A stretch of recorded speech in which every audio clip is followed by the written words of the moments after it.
of the Information Commissioner's annual Data Privacy Conference. I'm your host, Janelle Powell, and an extra special welcome to those of you who are watching us live on YouTube on our YouTube page, as well as the Jamaica Information Service YouTube page. I also want to give a shout out, as a media practitioner myself, to Radio Jamaica 94 FM. They are here covering the event from start to finish. So if you're here and you have to leave, or if you're online and you have to go, we have you covered on the radio.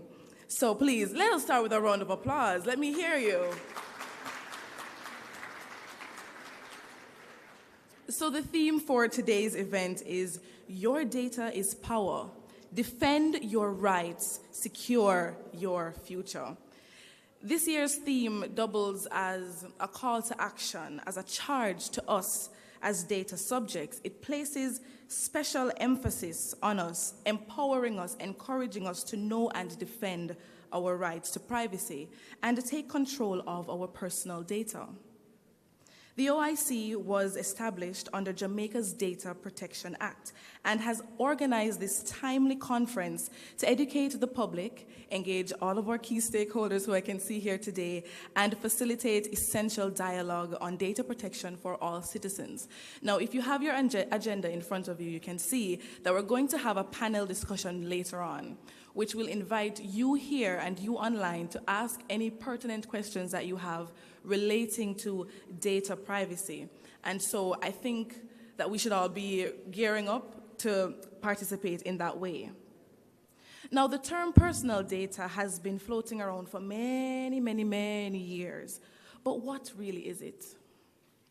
Personal data is any information that uniquely identifies you and me.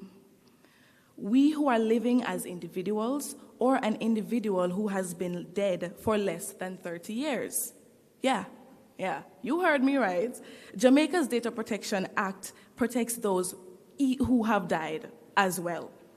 And in today's world, personal data has become an asset that drives businesses and fosters innovation.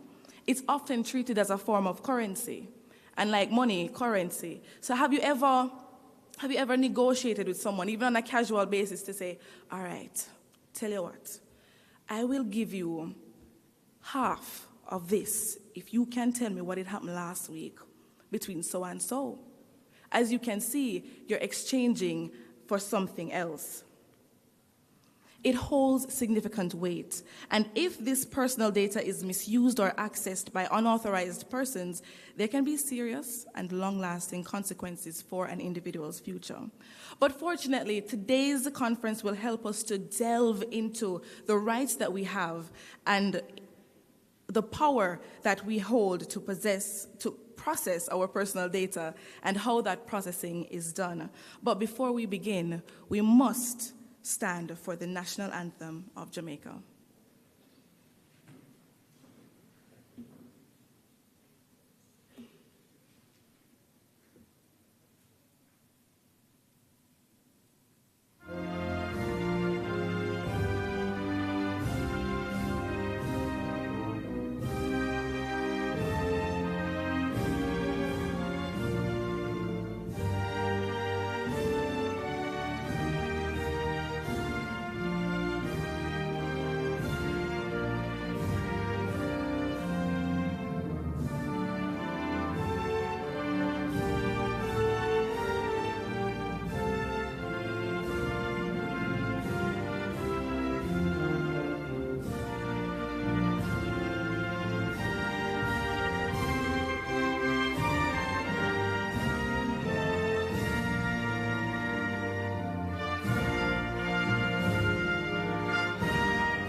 Let us remain standing as we invite the presence of the Lord with a prayer from the Chief Financial Officer at the OIC, Mrs. Shireen Willis Green.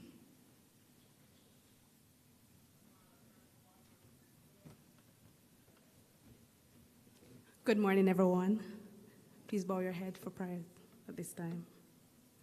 Father, this morning, mighty God, We lift you up, mighty God. We honor you. Mighty God, this morning we glorify you, mighty God, as we come before you this morning with a heart of thanksgiving.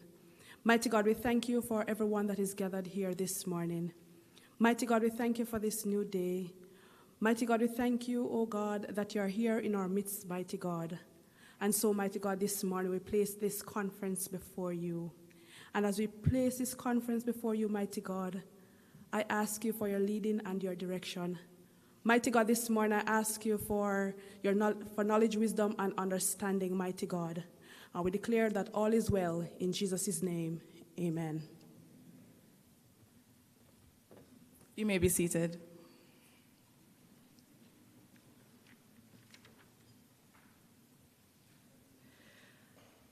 So appointed as Jamaica's Information Commissioner in December 2021, Ms. Celia Barkley has been leading the OIC in building out Jamaica's data protection regime and promoting the protection of our rights as data subjects.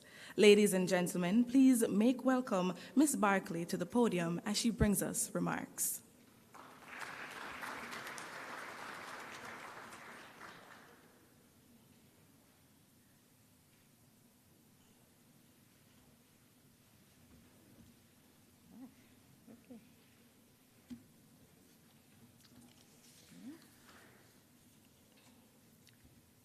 Permanent Secretary in the Office of the Prime Minister, Ambassador Dr. Rocky Mead, former Chairman of the Data Protection Oversight Committee, Mr. Christopher Record, Chief Executive Officer for Jamaicans for Justice, Ms. Michael Jackson, our keynote speaker, Ms. Stacey Knight, caretaker for Northeast St. Andrew, representing the Leader of the Opposition, the Honorable Mark Golding, distinguished guest, the Attorney General Derek McCoy, Office of the Director of Public Prosecutions, represented by Nyla Bishop, our Chief Technical Director in the Office of the Prime Minister, Joaquin Murray, and representative of the Office of the Cabinet, Maurice Ann Hudson, together with our other specially invited guests, including our panelists, privacy consultants, various members of the private sector and public sector organization, ladies and gentlemen present and those watching online, good morning and thank you for joining us. Let me take this opportunity to thank my little but Talawa team of officers who worked and are still working tirelessly to plan and execute this conference. They demonstrated unwavering commitment in organizing this event with the main goal of bringing together our partners and other stakeholders in one location for a sharing of knowledge and insights on a critical aspect of data protection. We are excited to welcome you to our Data Privacy Conference under the theme, Data is Power, Defend Your Rights, Secure Your Future. This theme serves as a vital wake-up call for us living in a digital age where data is the new gold, to reclaim our ownership of our personal data. It aligns with the global emphasis on data empowerment. Take control of your data. By embracing this theme, we aim to ensure that persons from all sectors understand not only the importance of protecting the privacy of personal data, but also the importance of empowering and enabling data subjects in the exercise of their privacy rights. With our steadfast dedication to promoting a culture of data protection and privacy in Jamaica, we have planned this conference following on the observance of Data Privacy Day on January 28, to inspire individuals to increase their awareness of their privacy rights under the Data Protection Act and to empower them to exercise those rights. Through this timely conference, we hope to facilitate essential dialogue about data subjects' rights and how they can be exercised, as well as how organizations can overcome the challenges of facilitating the exercise of those rights. As technologist and former CEO of Mozilla Corporation, Gary Kovacs once said, Privacy is not an option, nor should it be the price we accept for merely accessing the internet. This quote encapsulates a fundamental truth about data privacy in the digital age. It emphasizes that privacy is not a luxury or a privilege, but a basic right that must be protected.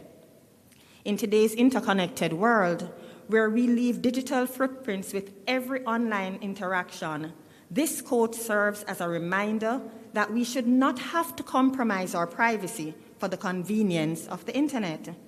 It highlights the importance of safeguarding our personal information and insisting that companies and organizations respect our privacy rights. We exist in a data-driven world in which the loss or misuse of data, especially personal data, creates significant risk for both companies and organizations, as well as individuals, the data subjects.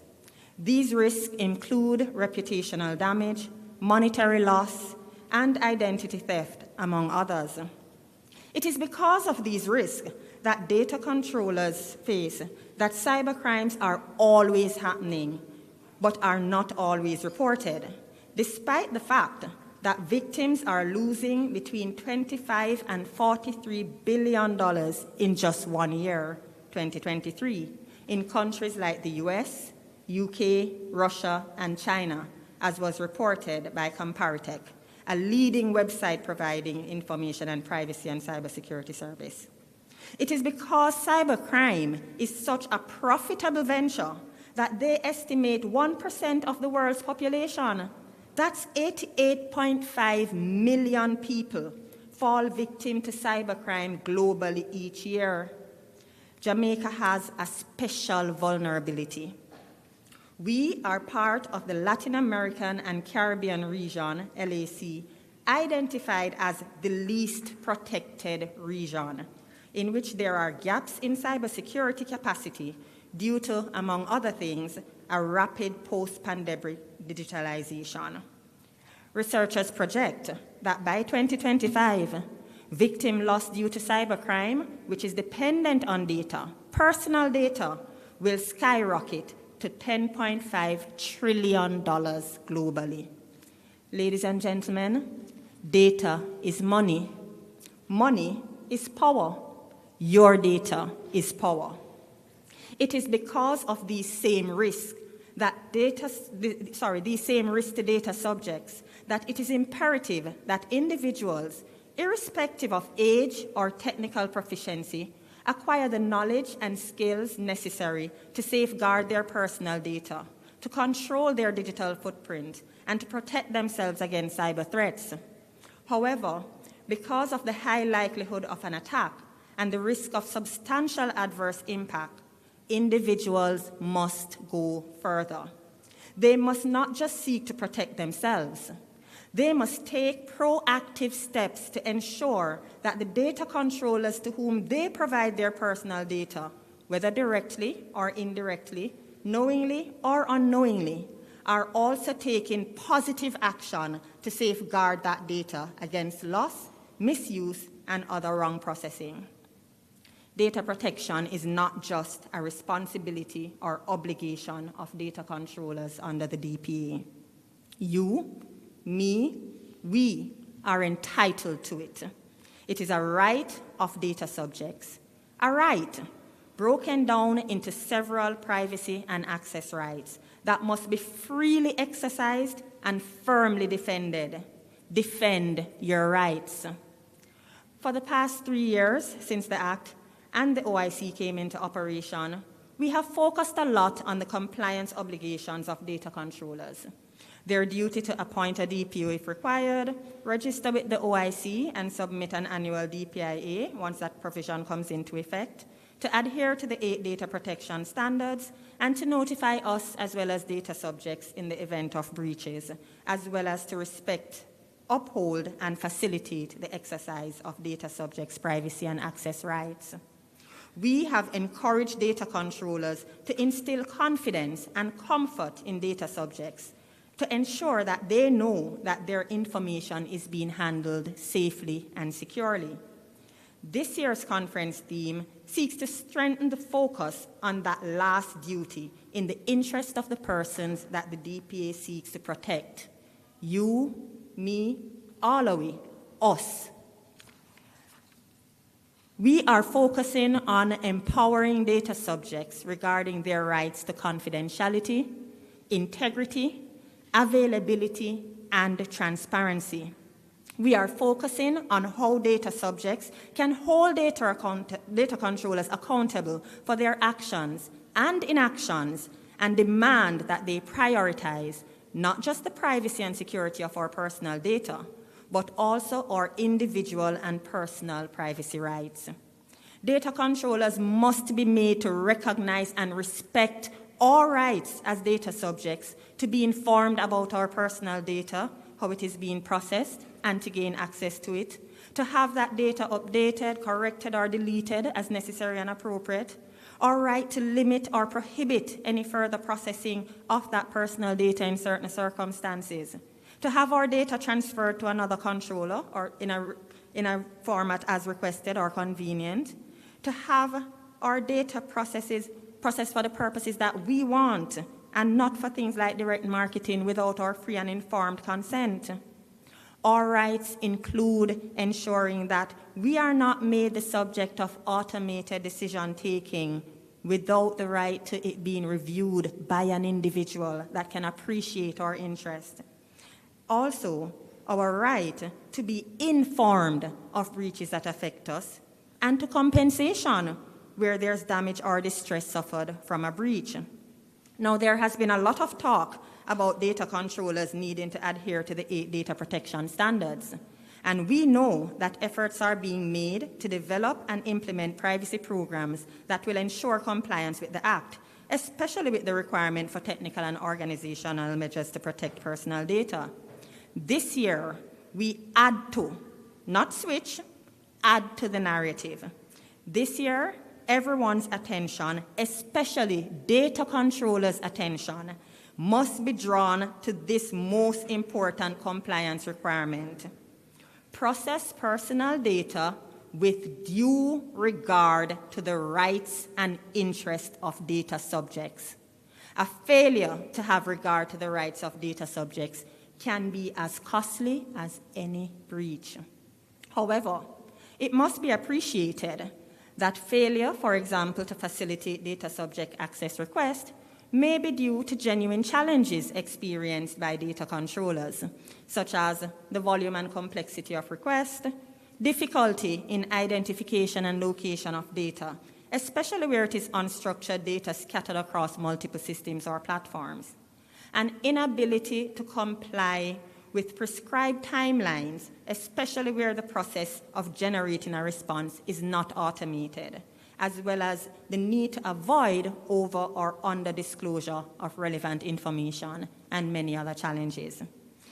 These notwithstanding, data controllers must make best efforts to uphold and facilitate data subjects in the exercise of rights under the Data Protection Act. While our enforcement provisions have for the most part not yet been given effect, the Act in no way limited or removed a data subject's recourse to civil proceedings for redress. Thus, a data controller who fails to uphold data subjects' rights under the Act could find themselves subject to suit. In this regard, our judiciary must stand ready to receive claims and applications by data subjects and to overcome their own challenges in adjudication of data protection matters. In other countries that have fully implemented data protection laws and regulations, courts have encountered their own challenges in deciding cases related to the exercise of data subject rights. Among these challenges are interpreting highly technical and ever-evolving data protection laws and regulations, assessing appropriate remedies and/or determining liability for material and non-material harm, and how same can be allocated or shared between multiple controllers. Balancing the rights of the data subject to privacy against the legitimate interest of data controllers, freedom of expression, public interest, or at times the rights of third parties. and determining the reasonability of the measures adopted by data controllers and whether the controller may have followed industry standards or regulatory guidelines or best practices. My fellow data subjects, each piece of data we access or share carries immense value. Our personal data in particular is used to provide statistical information which helps shape decisions, influence policies, and drive innovation. Our personal data, its use or misuse, is determining the future we have, the future of our families, of businesses, of this country, and of the world. There is tremendous power in its ownership and control. With this power comes the great responsibility to protect it and to defend the rights in relation to it. It is therefore imperative that we become and remain vigilant and proactive in protecting our personal data, in exercising our rights in relation to that data, and in ensuring that the persons and organizations to whom we entrust it are held accountable for managing our personal data. Secure our future. As the regulators of data protection in Jamaica, we are aware of the need to amplify our messaging in respect of the rights of data subjects, how they can be exercised, and the importance of data controllers in facilitating them. This conference is our start. Throughout 2025 and onward, we will be ramping up our public education campaign and incorporating more of this aspect of data protection and the DPA implementation in our publications, whether via radio, television, or print media, and at our other events and activities.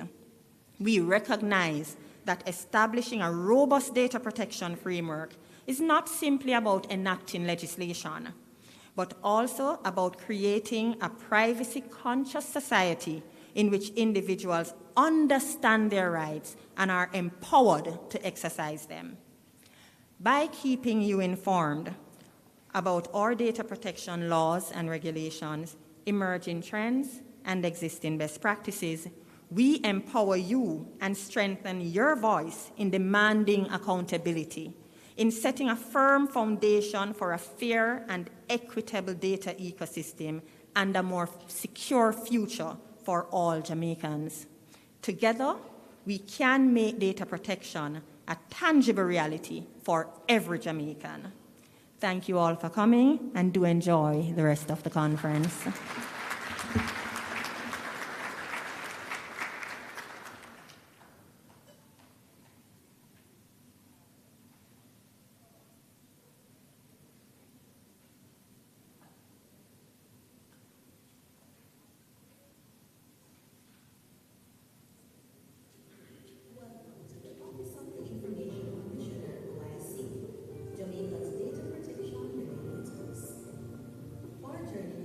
July 10, 2020, when the Data Protection Act, DPA, was passed, setting the framework for the protection of personal data.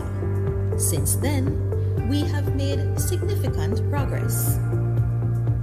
On December 1, 2021, several sections of the DPA were brought into effect.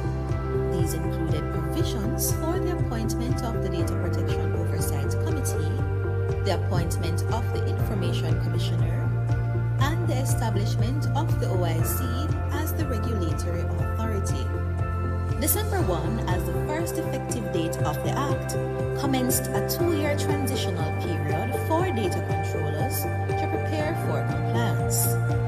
It facilitated the build-out and operationalization of the OIC through the commencement of public awareness activities about the DPA and its implications, the OIC's relocation to a dedicated office space, and the development of the office's ICT infrastructure.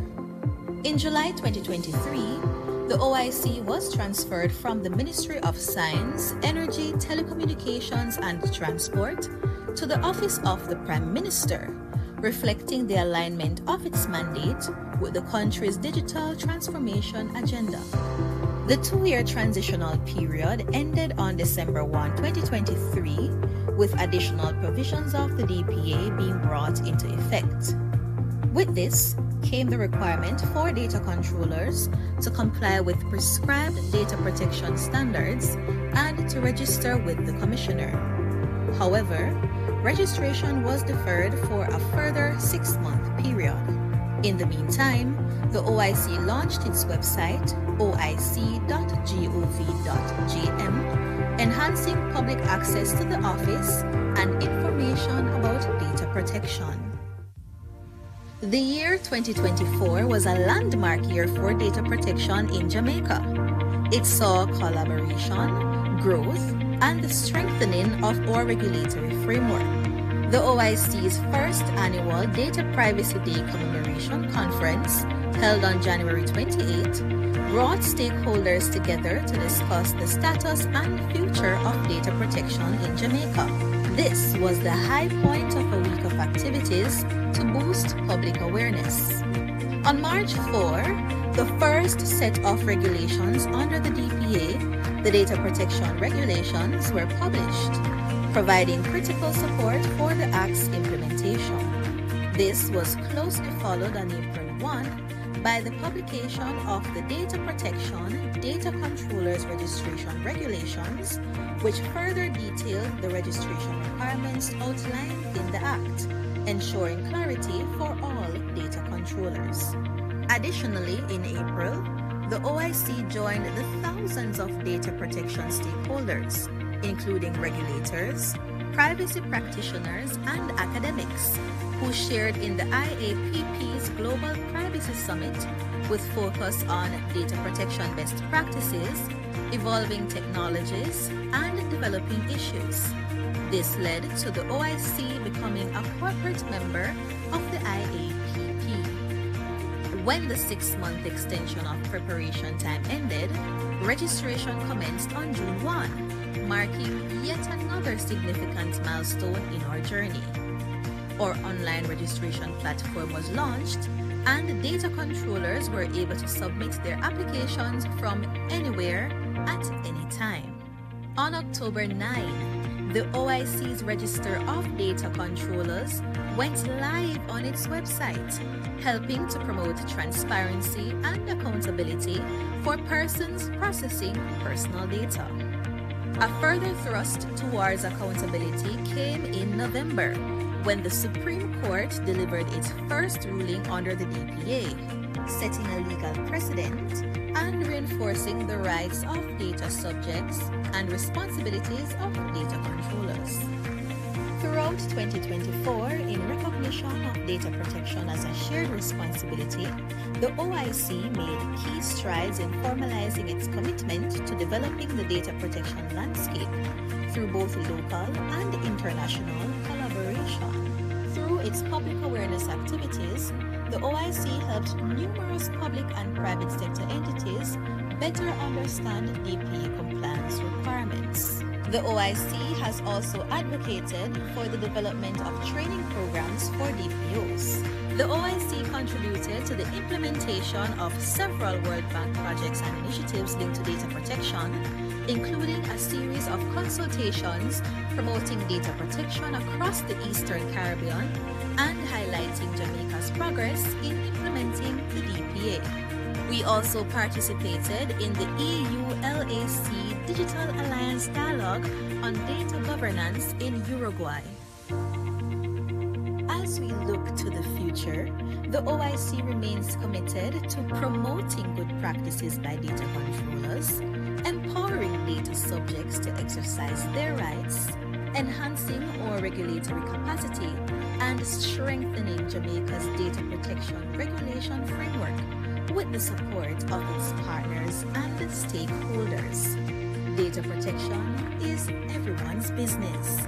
The OIC, your data, your rights protected.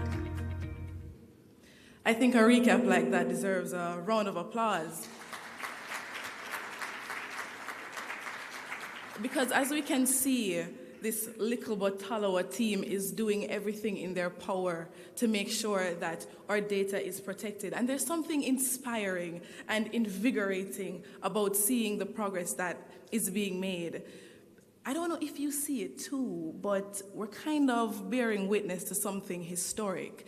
Like, I was born into seeing things already established, but no, not only are we seeing the establishment of something new, something important, but you have your role to play in it as well. Because as Commissioner rightfully pointed out, this is something that requires teamwork. This is something that they cannot do by themselves. They need your support. And so, as a data subject, you're going to think to yourself, what can I do? How can I protect myself? And then when you become informed, there's something about knowing the truth that makes you want to share it with other people. And so you're finding out, hey, wait, no, if I find that there is this rift in how my data is being managed, what about my neighbor? What about my mother, my father, my sister? And you share it and you share it. And I hope that you take that responsibility seriously, because I do.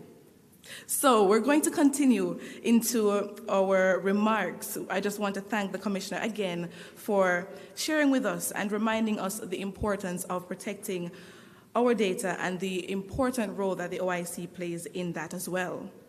We'll now hear from the Permanent Secretary in the Office of the Prime Minister, Ambassador Dr. Rocky Mead. Following Dr. Mead, remarks will be made by the Chairman of the Data Protection Oversight Committee for the period 2022 to 2024, Mr. Christopher Reckford.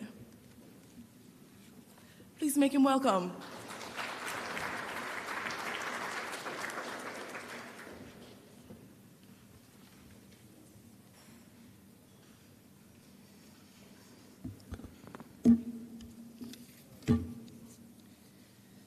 Ms. Stacey Knight, representing the Leader of the Opposition, Mr. Christopher Reckford, Chairman, Data Protection Oversight Committee, Ms. Celia Barclay, Information Commissioner, Ms. Michael Jackson, Executive Director, Jamaicans for Justice, bilateral and multilateral partners and their representatives, heads and representatives of MDAs and private sector entities participating, distinguished guests, ladies and gentlemen, good morning.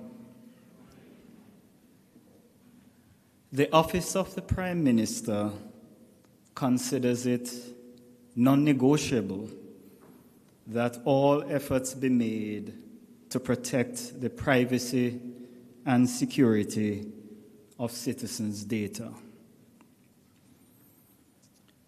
You can see this manifested in the fact that this particular effort of data protection has been pulled into the Office of the Prime Minister, where the Prime Minister takes responsibility for these things he considers very important. We also embrace our responsibility to ensure that there's legislation that will direct precisely how citizens' data are to be protected.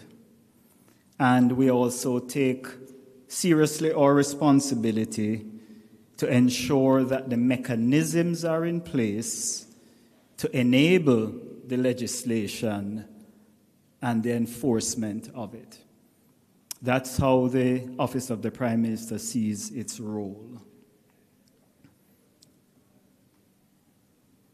Data privacy is actually not just based on the fact that we are very much becoming a digitalized society, because I think there are many people who put the two together. So you're doing all these digital need data protection. Citizens are entitled to have their data protected, whatever form it happens to take.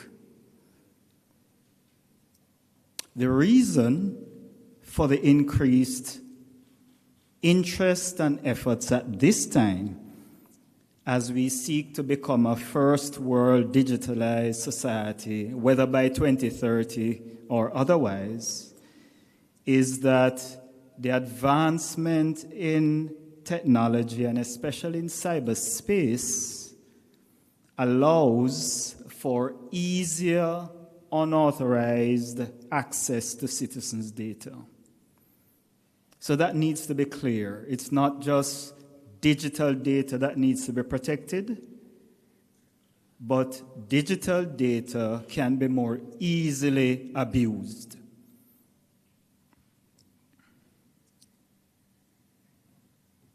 But there are those who may say that given this increased opportunity for abuse, that we ought not to explore new technologies and new ways that citizens can engage with the government, engage with the state, and do business generally.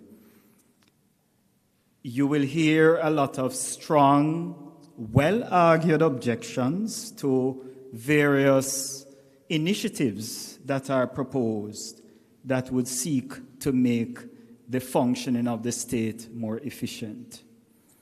And we need to listen to all the perspectives.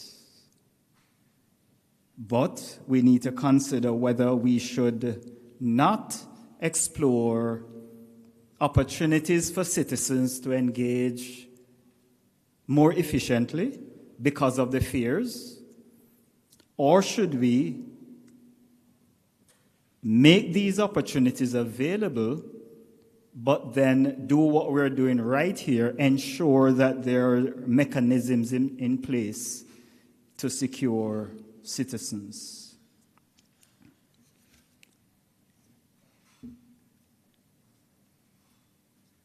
It is not just the cyberspace that scares people.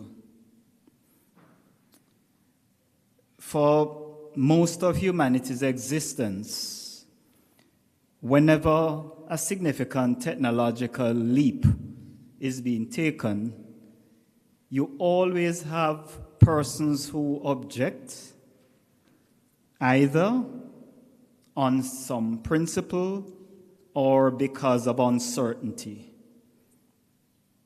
We tend to be comfortable with what we know, with what we have always done. And those of you who have heard me speak before, I'd have given examples that you probably didn't think of now, something like writing was actually objected to at some point. You know that people were killed, people were executed for proposing that the world was not flat. Things you take for granted now, there were times when people lost their lives for advancing things you take for granted now. Uncertainty and fear is normal. That's the reason there's an entire industry of change management. But the way we are to treat with that is to ensure that we can address people's fears while still advancing. And most importantly, we need to have options available for those who object to technological advancement, whether on principle or out of uncertainty.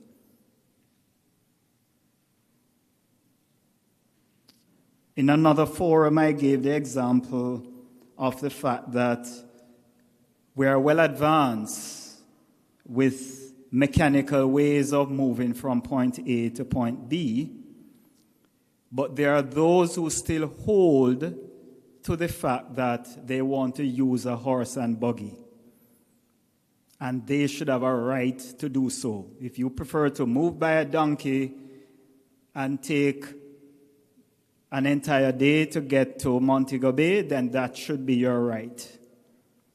But that doesn't mean the state should not make more efficient means of moving from A to B available for those who want to use it.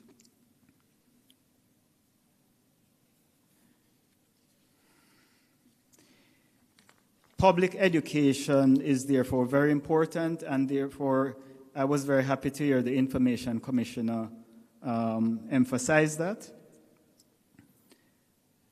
And we want to make sure that as we seek to educate the public, we ensure that we respect the views of all. We give the information, but we respect the views of all. I want to take this opportunity to thank the chairman of the Oversight Committee, Mr. Record, for helping to guide the process. I want to thank the Information Commissioner for leading in the advancement of this effort. And you've seen a little show of the work that has been done, especially over the past few years, to give teeth to the legislation, because I pointed out the obligation of the Office of the Prime Minister.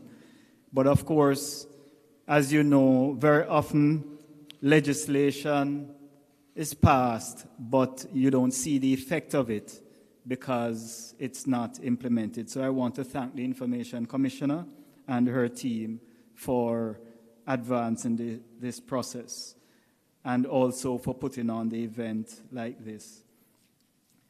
In closing, I want to just reemphasize the obligation that the Office of the Prime Minister sees that it has to ensure the protection of citizens' privacy and security. And I'm making the distinction there because it's important that we know that we need to make sure citizens' data are secure so they are not abused, but otherwise it is also important to make sure people can have privacy. So even if no one is seeking to abuse the data, to use it for any nefarious purpose, people are entitled to just privacy, if that's what they want. And the Office of the Prime Minister embraces its obligation in that regard. We will continue to play our part in advancing necessary legislation, in providing the mechanisms and resources to enable, to ensure those who are collecting and controlling people's data are aware of their obligations, to ensure that mechanisms are in place for enforcement, and therefore our citizens can take advantage of whatever technologies they would like to, knowing that their data will be reasonably secure. Thank you all for coming out and sharing in this effort, and I hope we can continue to work together to secure our citizens' data. Thank you so much.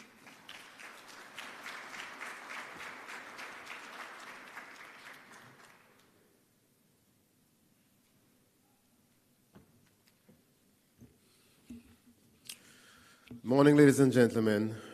Thank you very much for those kind words, PS, and all the protocols having been observed. Let me just get to it and get through my allotted few minutes. In today's digital world, folks, data is much more than information. It is currency, and most importantly, it is personal. Yet often, we trade it away. We trade away this power without realizing its true value and all the risks involved. The Data Protection Oversight Committee serves as an independent advisory board that supports the Office of Information Commissioner in ensuring the effective implementation of its duties and enforcement of the Jamaica Data Protection Act. Including some of the things that we're supposed to be doing as a committee is monitoring compliance, is advising on policy and best practices, is ensuring accountability, and is also supporting public awareness and education. And around this public awareness and education piece, this is where I have a problem. I have a little challenge, because I've sat in various audiences. I've sat with friends and colleagues in various industries who claim we didn't consult them. They didn't hear about this. They don't know nothing about this. This thing is foolishness. It's going to die off in another year or so. And I sit down and I cringe and I bite my teeth and I try to figure out, do I go ballistic or do I stay calm, right? So these organizations are not treating with data privacy properly and are handling it as an afterthought. There are organizations. I overheard a situation with a legal set of people, and I said, no. I told the person that told me the story, I said, you're incorrect. They could not have said that. They said that this is going to pass. This is just another one of Jamaica's laws that it don't have no teeth and not going to matter. I took a deep breath, and I said to the person, I said, do you understand the global history of data privacy? Do you understand what drove this? Do you understand the lives that were lost that got us to this place where this thing has become important? And in those discussions, I try my best to explain to people that we are but a babe in the global scheme. Europe has been doing this for 50 plus years. And in my recent discussion with 2 data privacy organizations in Europe, you know what's interesting? They're having some of the same challenges as us still. And we're only 2 years old. We're brand new, right? And so when I hear the noise out there in our own situation, in our own dispensation of how we're doing it and the timing and the complaints, I just say, we're just starting. There are different phases, and different information commissioners and authorities throughout the world take the way in which they get started differently. Some people come out swinging. Some people come out fines. Some people come out, you know what, we need to inform and educate the people, which I think is what our commission is doing, is making sure that we have to inform and educate, but more importantly, we have to also build the office. And building the office taking a little time. We hear the Prime Minister, I was at an event with him yesterday, explaining to us where we are with our unemployment. So to finding all the right people is taking a little time, which I may put on my air task force hat and suggest that we may want to consider using some technologies to do some of the work that we're looking for the people to do. Anyway, that could be controversial, right? So folks, so where's my technology not working now? It wants my face ID. It can't see my face. Anyway, so at the end of it, folks, what I want for us to walk away here and understand that this data protection is massively, massively important. And with respect to folks who are not taking it seriously, I'm warning you. I'm warning you. But there's opportunities, tremendous opportunities. Beyond compliance, embracing data privacy can be a strategic advantage with many organizations, especially those that are critically assessing the way that they handle personal data often unlock hidden efficiencies in the organization. It also reduces risks and drive innovation because you are now going through the data protection analysis. You're going through to figure out, hold on there, why are we collecting all this information? Yesterday I was filling in a form at a hotel, and I paused and I said, why do you need all this information for? The lady stepped back. I said, no. Why do you need my date of birth? Why do you need my organization that I'm with? Why you need all that? You need my name. I gave him a name. Here's my ID. I don't know why you need my address, but okay, here's my address. I am checking in, I'm going to be checking out. And she couldn't answer me. And I smiled and I paused and I said, I'm not blaming you, but this is just part of just understanding that this is my personal data that you're all collecting from me. So beyond us, beyond the compliance, organizations can seize tremendous opportunities if they review their systems and process to figure out how they're taking in this data, what they're using this data for, and how's the data leaving the organization. And in doing so, companies have started to earn more money and save costs, because sometimes they're finding out, I didn't need to be collecting this information. I didn't need to be storing it. I didn't need to be printing all of these forms, because they're digging deeper in the processes that they're using. So in closing, folks, my request is simply this. Data privacy is not just a legal obligation. It is a commitment to trust, to security, and the future of our digital society. The question is not whether you can afford to comply, but whether you can afford not to comply. Thank you very much.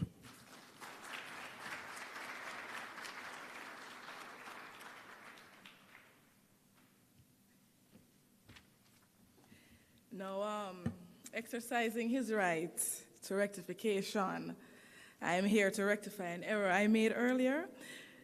That was Mr. Christopher Record, and not what I said earlier. And I'm not going to repeat it because, you know, we're on a path of correcting our mistakes, right? So thank you so much, Ambassador Meade and Mr. Record, for your kind remarks. And now, ladies and gentlemen, gracing our stage is Jamaica's most sought-after cabaret performer, Bunny Rose.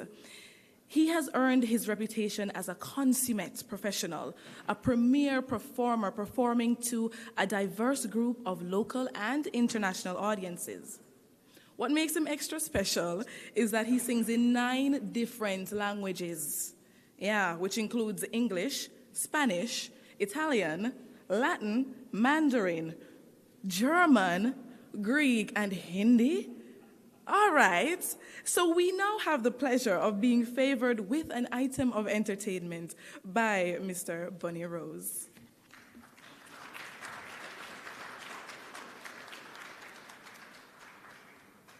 Good morning, everyone. Good morning, everyone. Okay, good. So I'm here to just share some music to make this go along a little smoother. And the song that I'm about to do, it speaks for itself. It speaks about us rising above. This is a fairly new venture, but we will rise above the challenges. We'll rise above whatever hurdles come against us, because that is simply what we do. We have some music, please. Broken down and tired of living life on a merry-go-round. You can find the fighter, but I see it in you, so we're gonna walk it out. Move mountains, we're gonna walk it out. Move mountains, we'll rise up. Rise like the day, we'll rise up. We'll rise unafraid, we'll rise. And we'll do it 1,000 times again. We'll rise up, high like the waves, we'll rise up. In spite of the ache, we'll rise. And we'll do it 1,000 times again. For you, for you, for you,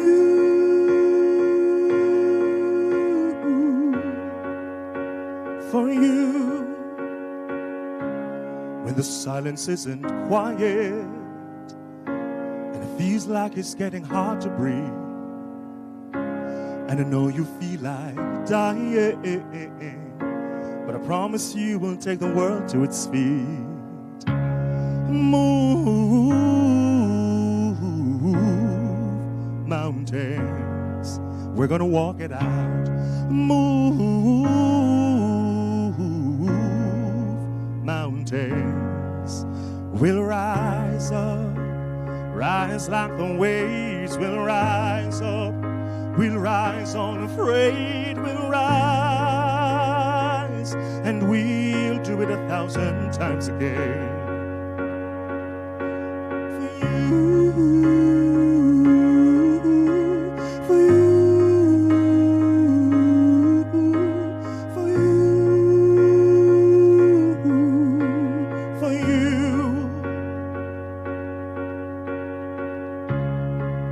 And all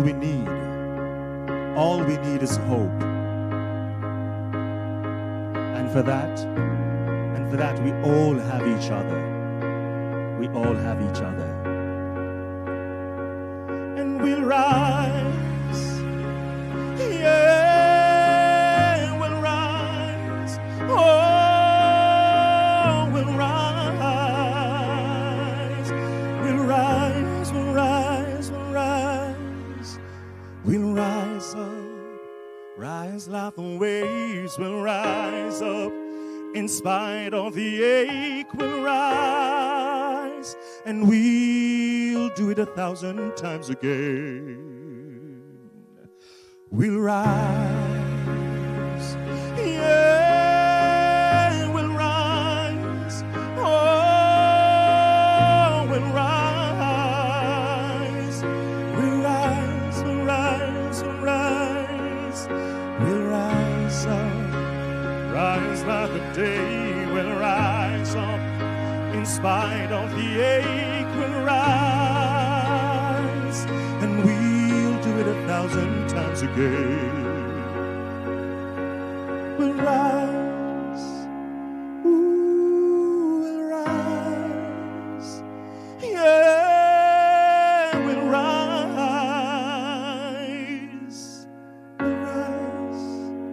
We'll rise up. Thank you, ladies and gentlemen.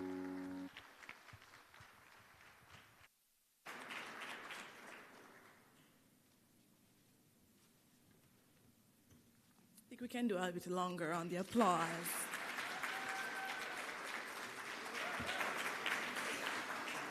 Thank you so much for that wonderful rendition.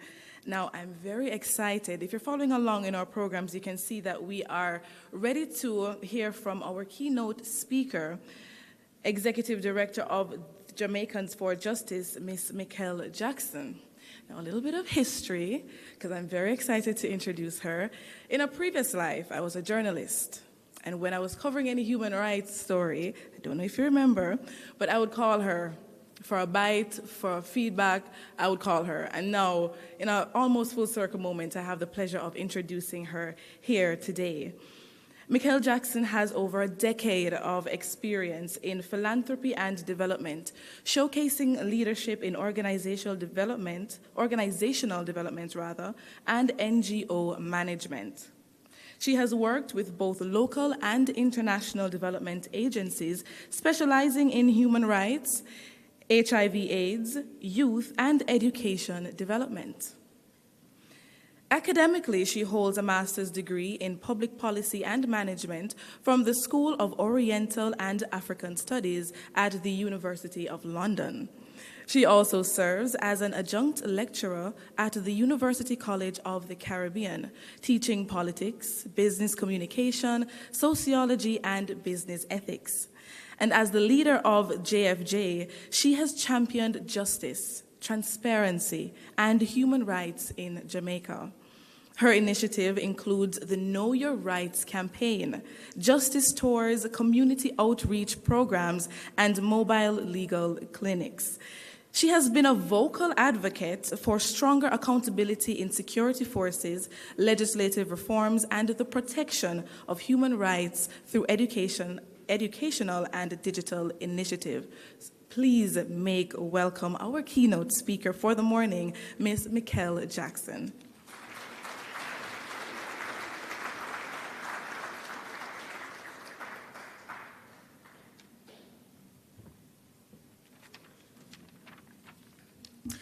Good morning, good morning, good morning. How are we all doing? I must say it is a pleasure to be here, and let me extend my thank you and congratulations to our Information Commissioner, Ms. Celia Barclay. Please go ahead and give her the welcome that she deserves, supported by her team, of course. And we acknowledge Ambassador Dr. Rocky Mead, the Permanent Secretary at the Office of the Prime Minister. We also acknowledge Mr. Christopher Reckford, let me not say Reckford, at all. You know, us Jamaicans, we tend to spoil everybody's name.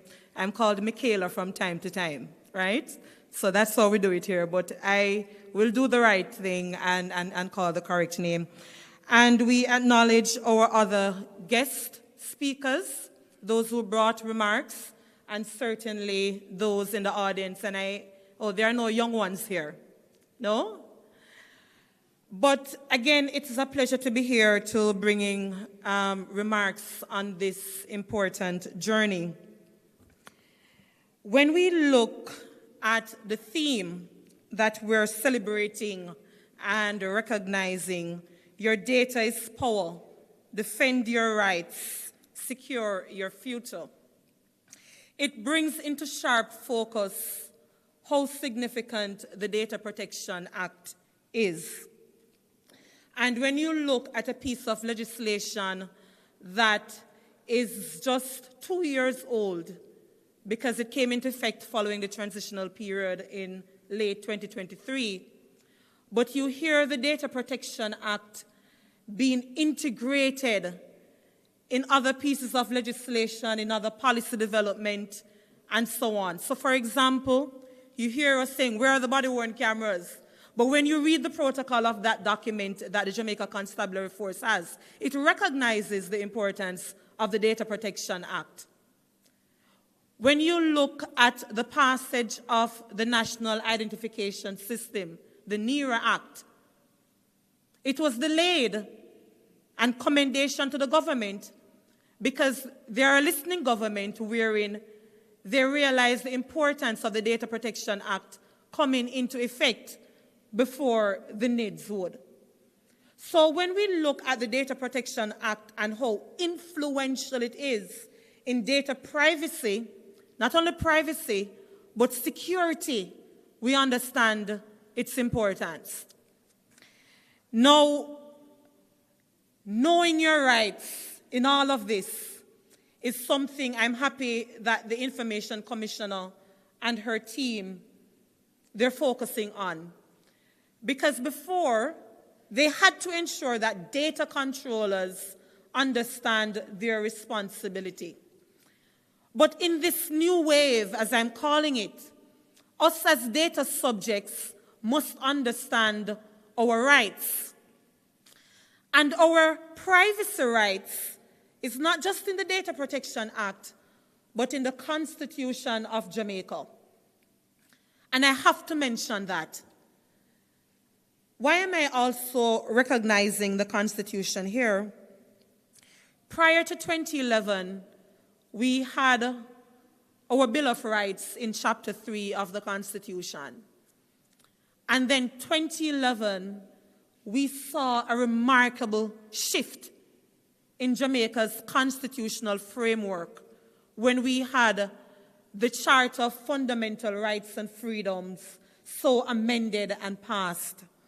And for those who are listening, I want you to learn Chapter 3, specifically Section 13, subsection 3. You know, when you're watching cable TV and you hear people talking about First Amendment rights and so on, we have to get to that stage where we can say Section 13, subsection 3. I'm going to ask you to repeat it for me. Section 13, subsection 3. Please go ahead. Section 13, subsection 3. We have to get to that stage where we can say these things. Because at that particular provision, it highlights our right to privacy. And it says that we have the right to privacy, or protection rather, of our private and family life and privacy of our home. It also indicates that we have protection of privacy of other property and of communication. Again, why is it important for me to be mentioning Section 13, subsection 3? We have deliberated in our courts the issue of right to privacy and what that meant. Now, I think we all support the National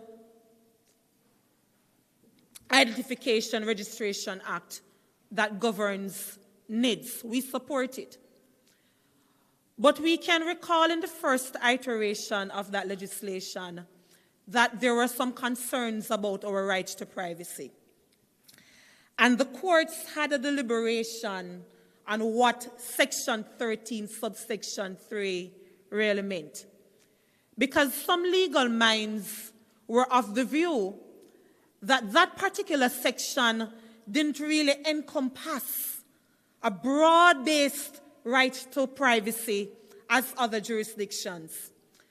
But for those who like to read, and if you read that over 300-page judgment for fun, interest, or otherwise, you saw where our courts had different tests in really trying to see whether or not the first iteration of NIDS respected our right to privacy.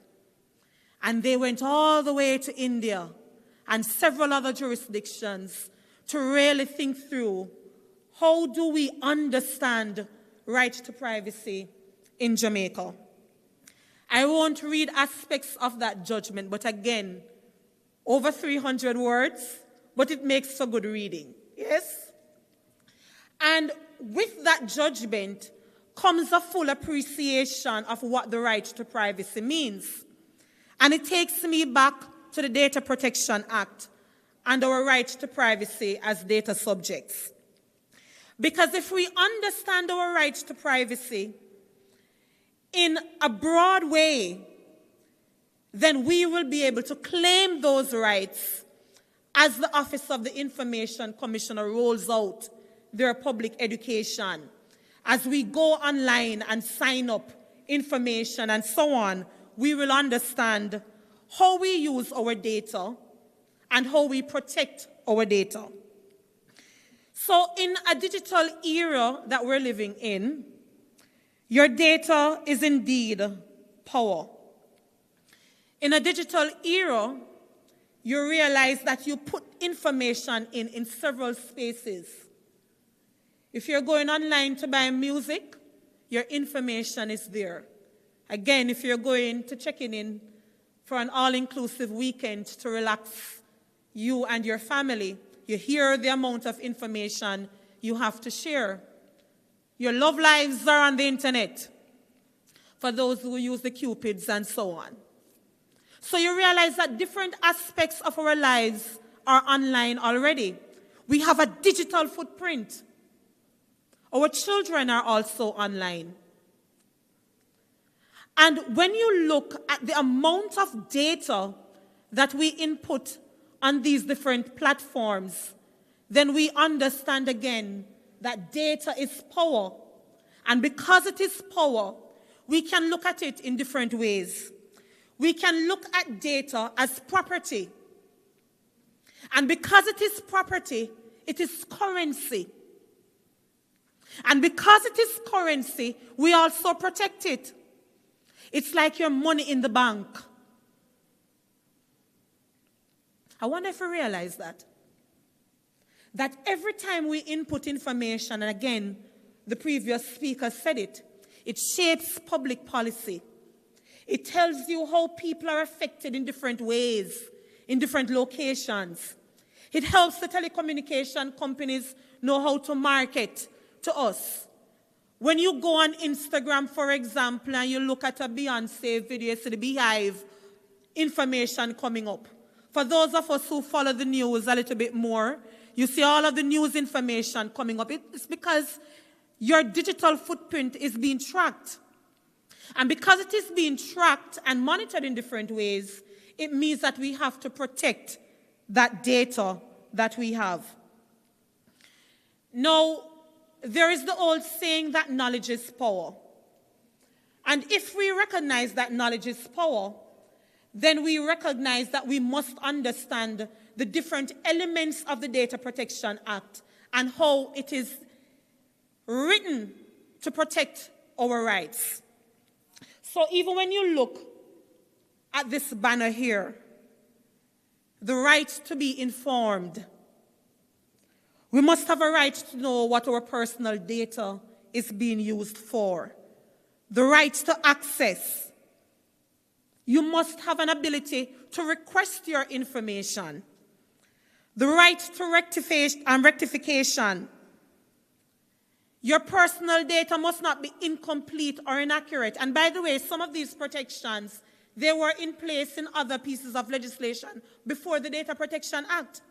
So for example, if you look at a credit report that you're supposed to be getting, each year you must get a copy for free. If there is any wrong information, inaccurate information in it, they must correct it. So you see where there is a change in landscape and the responsibilities of data controllers in protecting our rights. The right to be forgotten.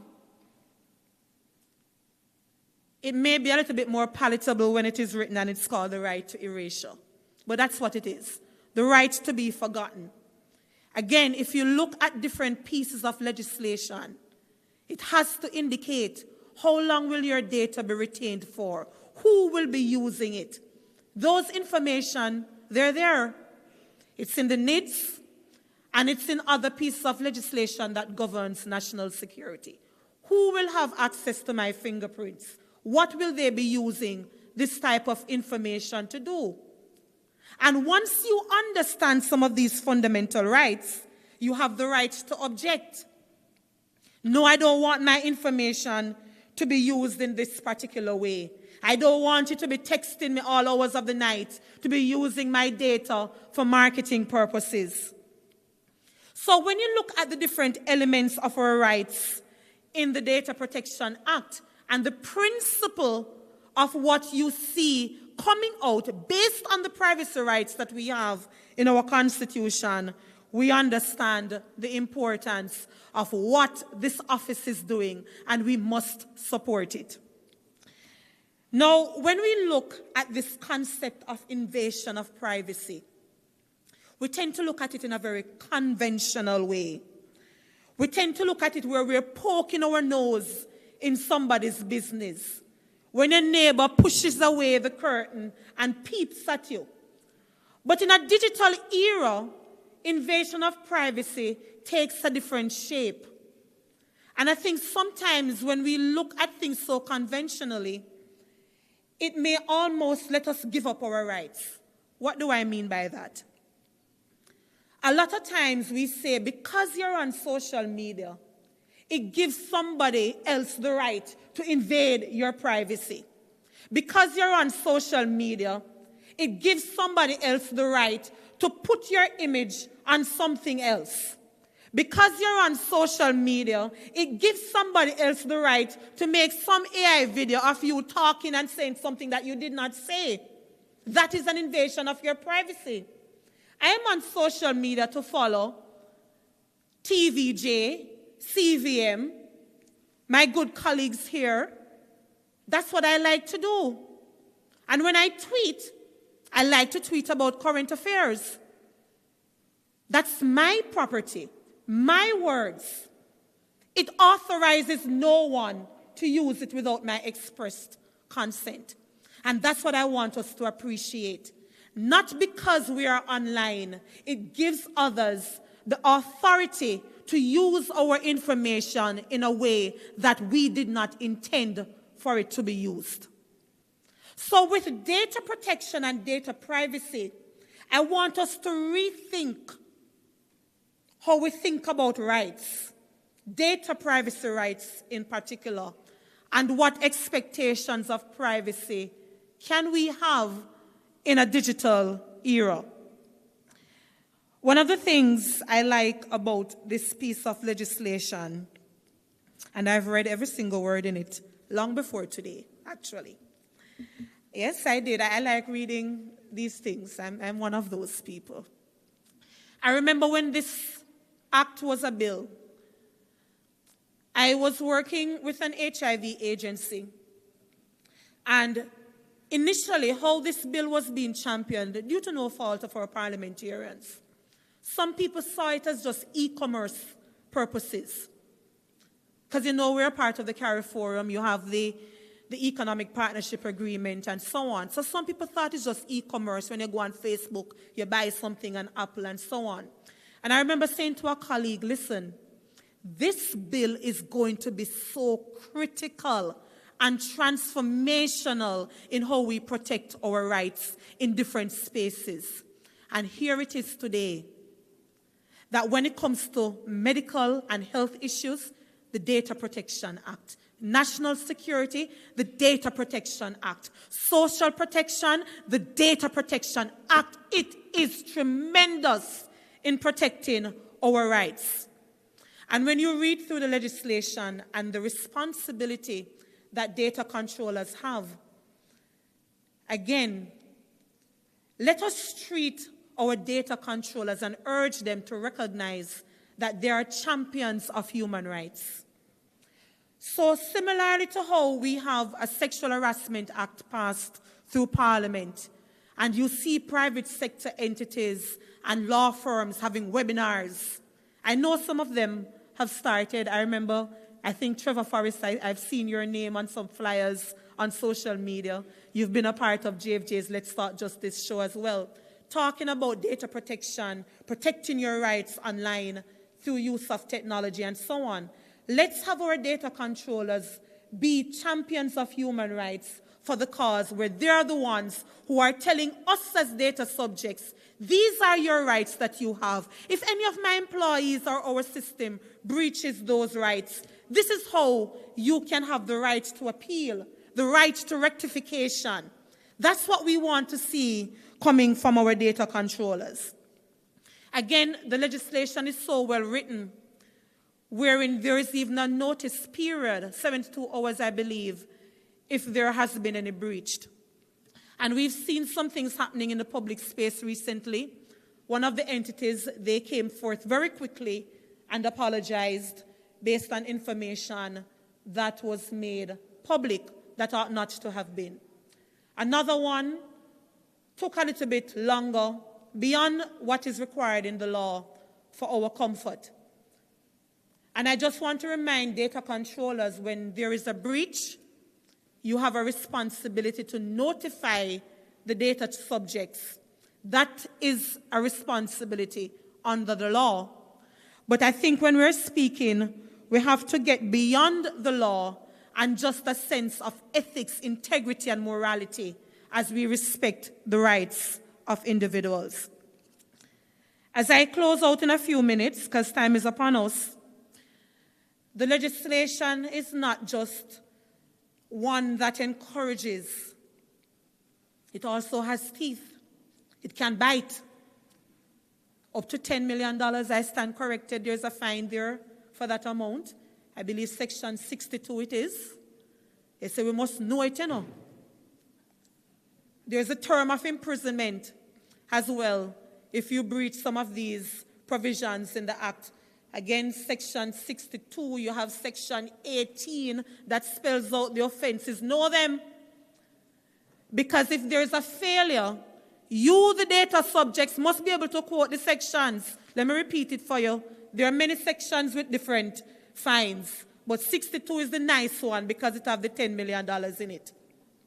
If you breach it, you pay a fine.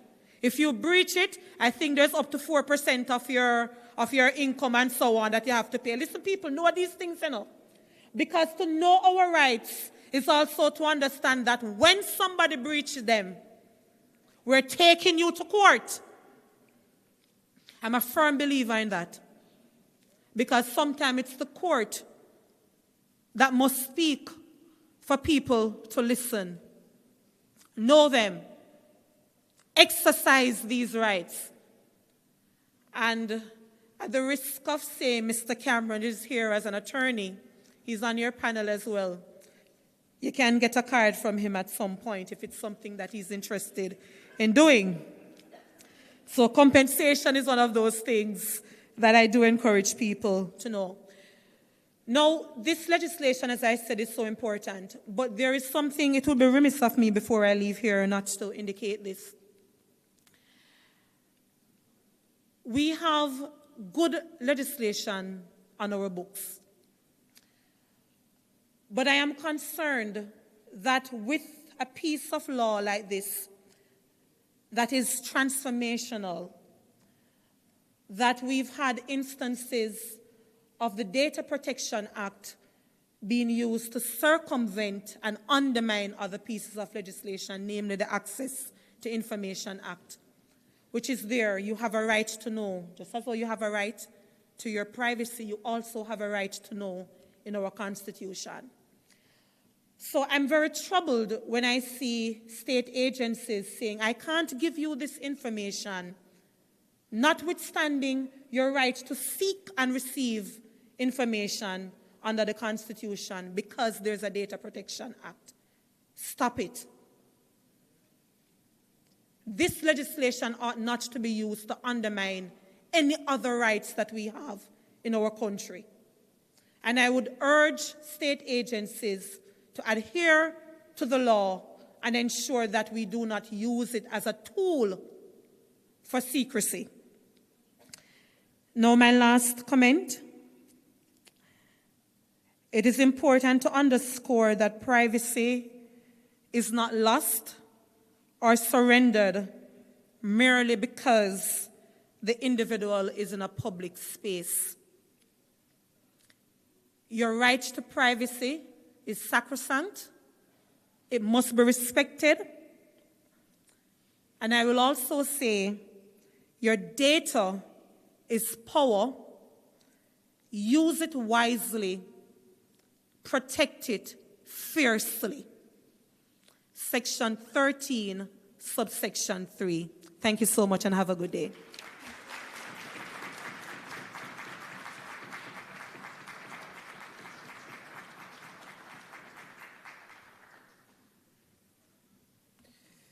Wow. Right? Okay, I don't think I need to say anymore. That was a very profound presentation, something for us to think about as we continue on. We need to develop an appetite for knowledge, for the DPA, if we're being specific, because knowledge is power. Data is power. And your data is power. Thank you again so much for that presentation. Ms. Mikkel Jackson, Executive Director for Jamaicans for Justice. And we can't let her come here and not show her how much we appreciate her. And so I'm going to invite the OIC's Human Resource Manager, Mrs. Sophia Boyd, to present a token of gratitude to Ms. Jackson.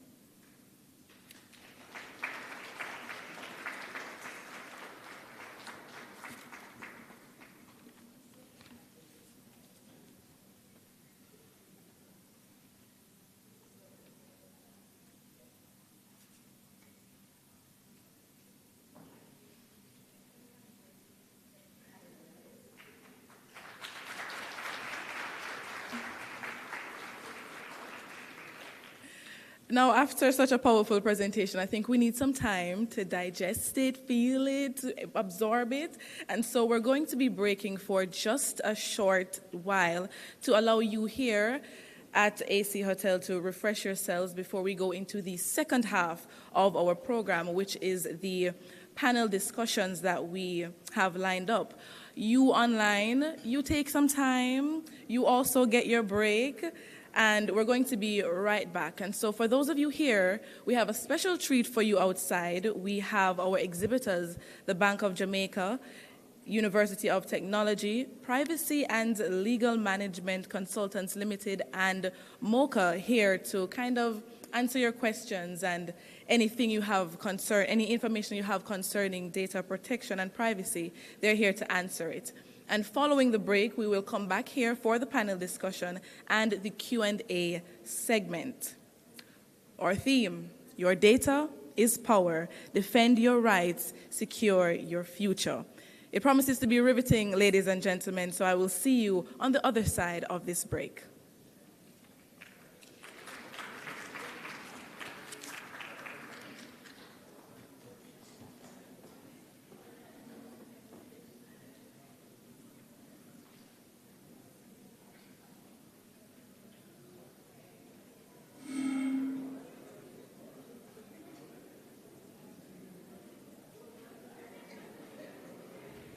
Good morning and welcome to the Data Privacy Conference being hosted by the Office of the Information Commissioner in collaboration with the UE Data Protection Office and Privacy and Legal Management Consultants Limited. With this week being observed as Data Privacy Week, today's conference is being hosted under the theme, Navigating Privacy Challenges in a Connected World.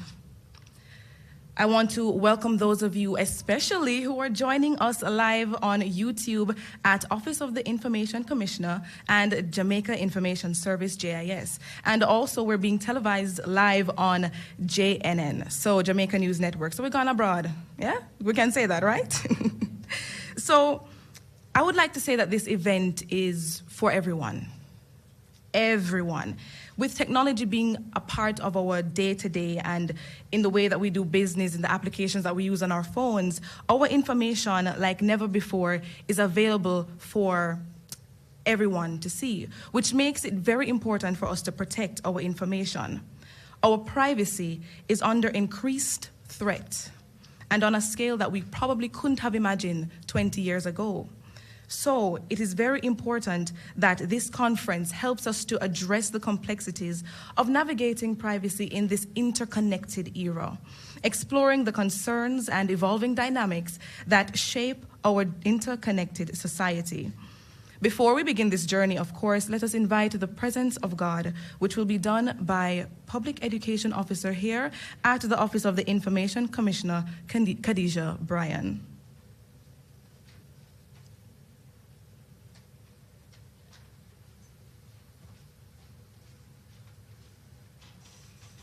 Please stand for the prayer. Let us pray. Heavenly Father, we are grateful for another opportunity to still be in the land of the living. We thank you for all the many blessings that you have bestowed upon us.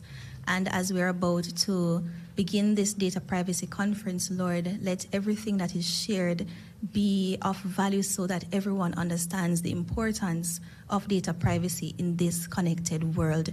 Be with our speakers, be with our host, be with those who are watching online, and we pray that your blessings will rain down today on us. Thank you for your love and your mercies. Forgive us of all our sins. In Jesus' name I pray. Amen. Here on the mic, I am Janelle Powell, your host, your moderator for this very exciting program. And we are ready to get into the rest of it, but we have a few remarks that we want to hear. Very important people are going to come and speak to us. Propelled by the aim to see a privacy-conscious and empowered society in a digital world, the Office of the Information Commissioner has put on this conference. And to bring us greetings, to bring us remarks, we will have the Jamaica's first Information Commissioner, Miss Celia Barkley, who will bring us greetings.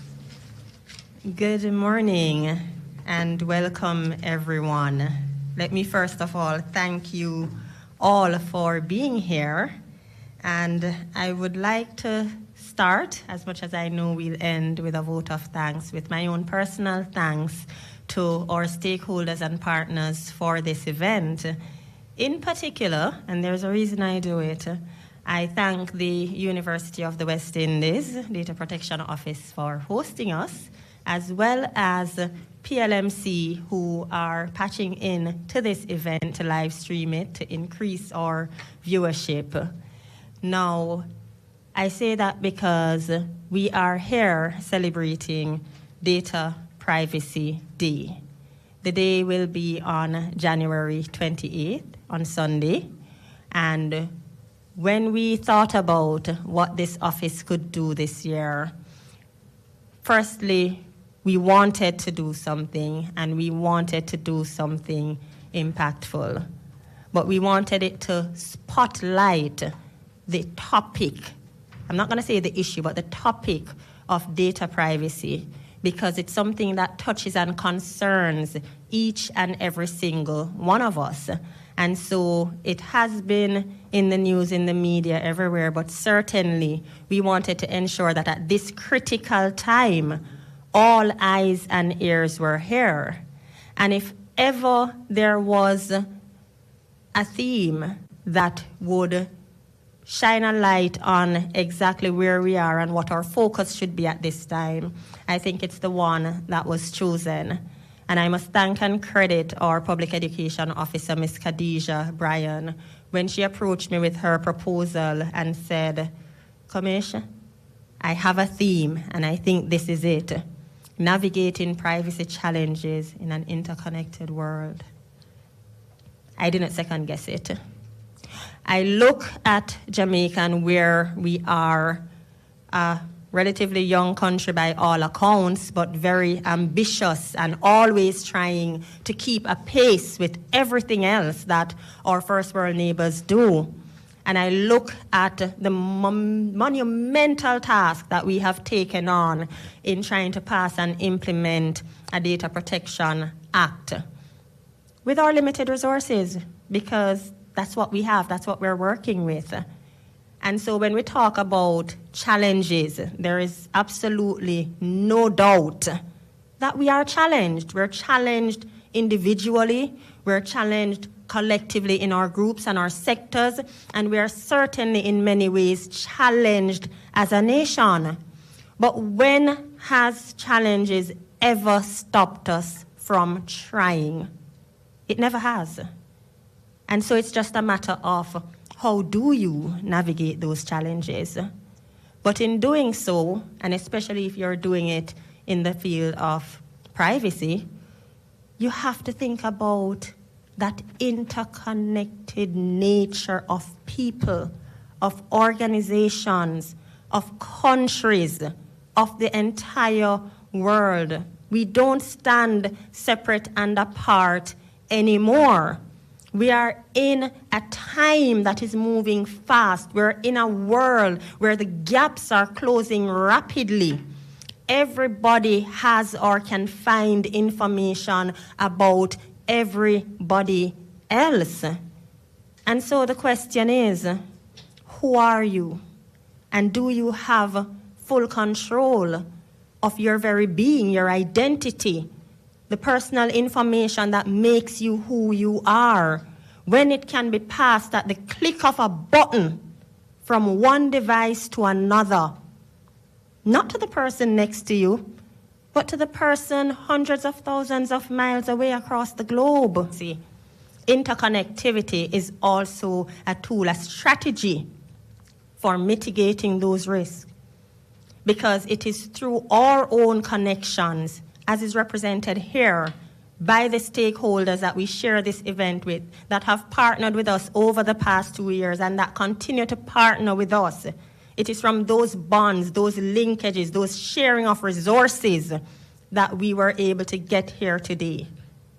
And so I say this to say, today we simply gather to recognize the importance of data privacy, to recognize the impact of data protection laws on each and every one of us and on our country, but also to recognize that as we face the challenges, whether as data subjects in exercising our rights or as data controllers in trying to comply with this law that requires so much of us, or even as the service providers, the training providers who are helping to prepare persons to assist others with their compliance journey, that it is only through building and leaning on those connections, the public-private partnerships, other collaborations, that we will all be able to benefit from this regime as is intended. So I close by saying we have put together a program that I hope will allow persons to just open their minds to what is possible, what is intended with this legislation, but at the same time to allow persons to recognize that it can be done, it will be done, and we will do it together. And we hope as we go through that we will lighten the mood somewhat with a bit of entertainment for all of you. Because at the end of the day, we have our burdens, but we bear them with a smile, and we move on to accomplish big things if we simply persevere. I thank you all for coming and hope that you enjoy the presentations of our speakers. Ms. Joaquin Murray, To bring us greetings on behalf of Senator the Honorable Dr. Dana Morris Dixon. But to set the context, we are in a connected world, and the theme speaks to navigating the challenges of this connected world in which we find ourselves. Now, the world that we find ourselves engenders quite a bit of cross-border commerce. We need to conduct business across borders.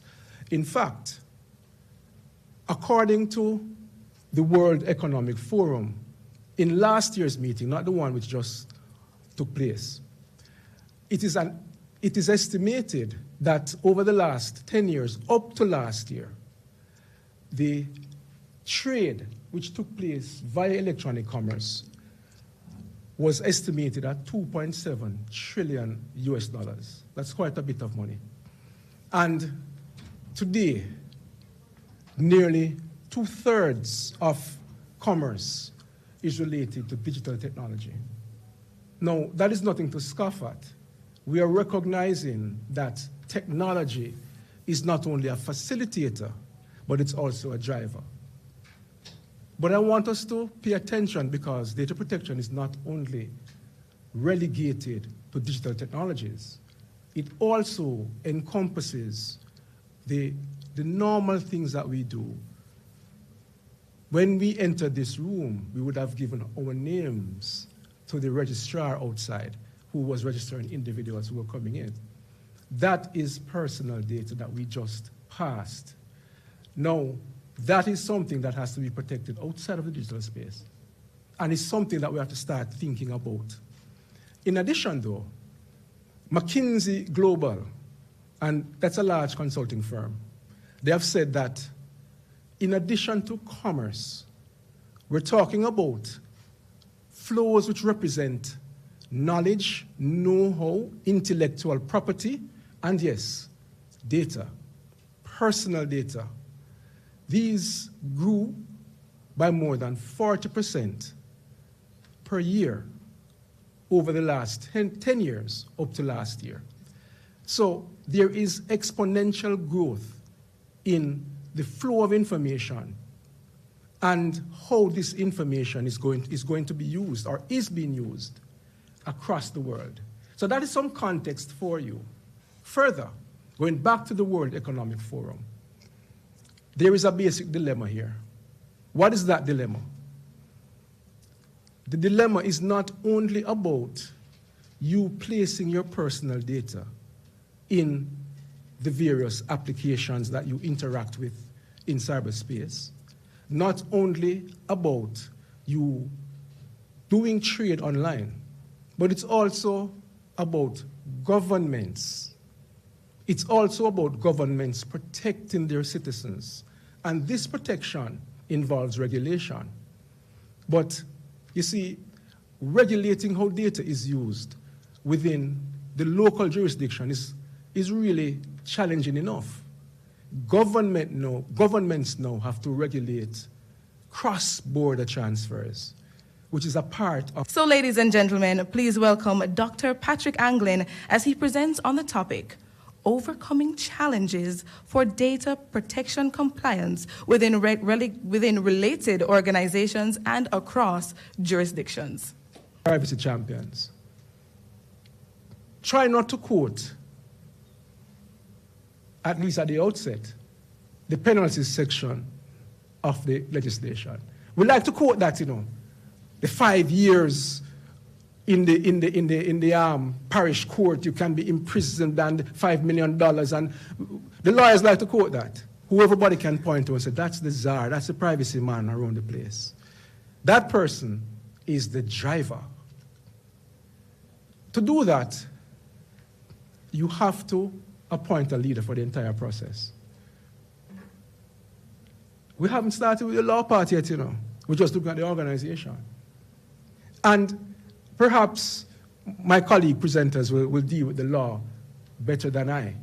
It means if there is no lawful basis, then processing cannot take place.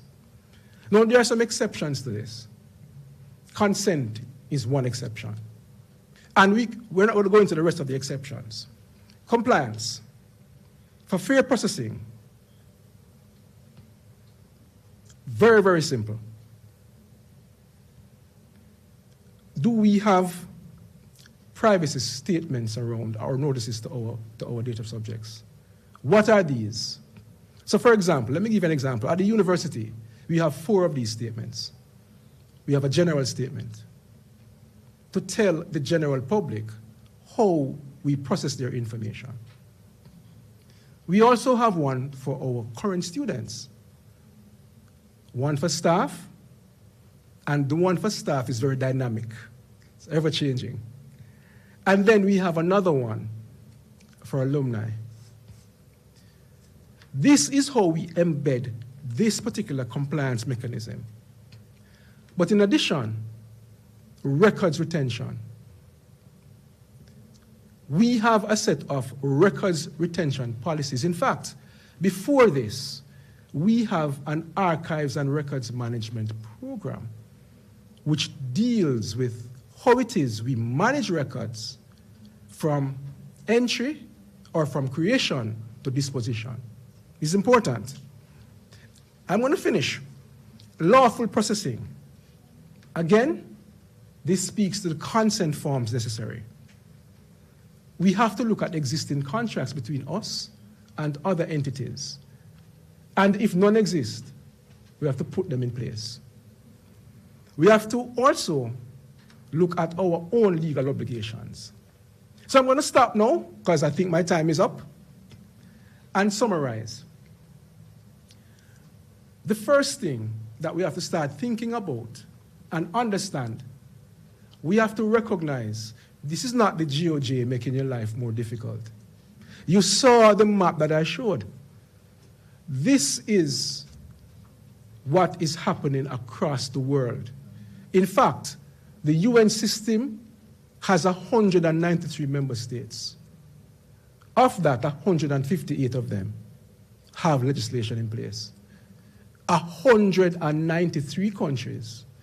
Of that, 158 have legislation. So it's not about us making things difficult for the Jamaican businessman or for the Jamaican school or for the Jamaican company.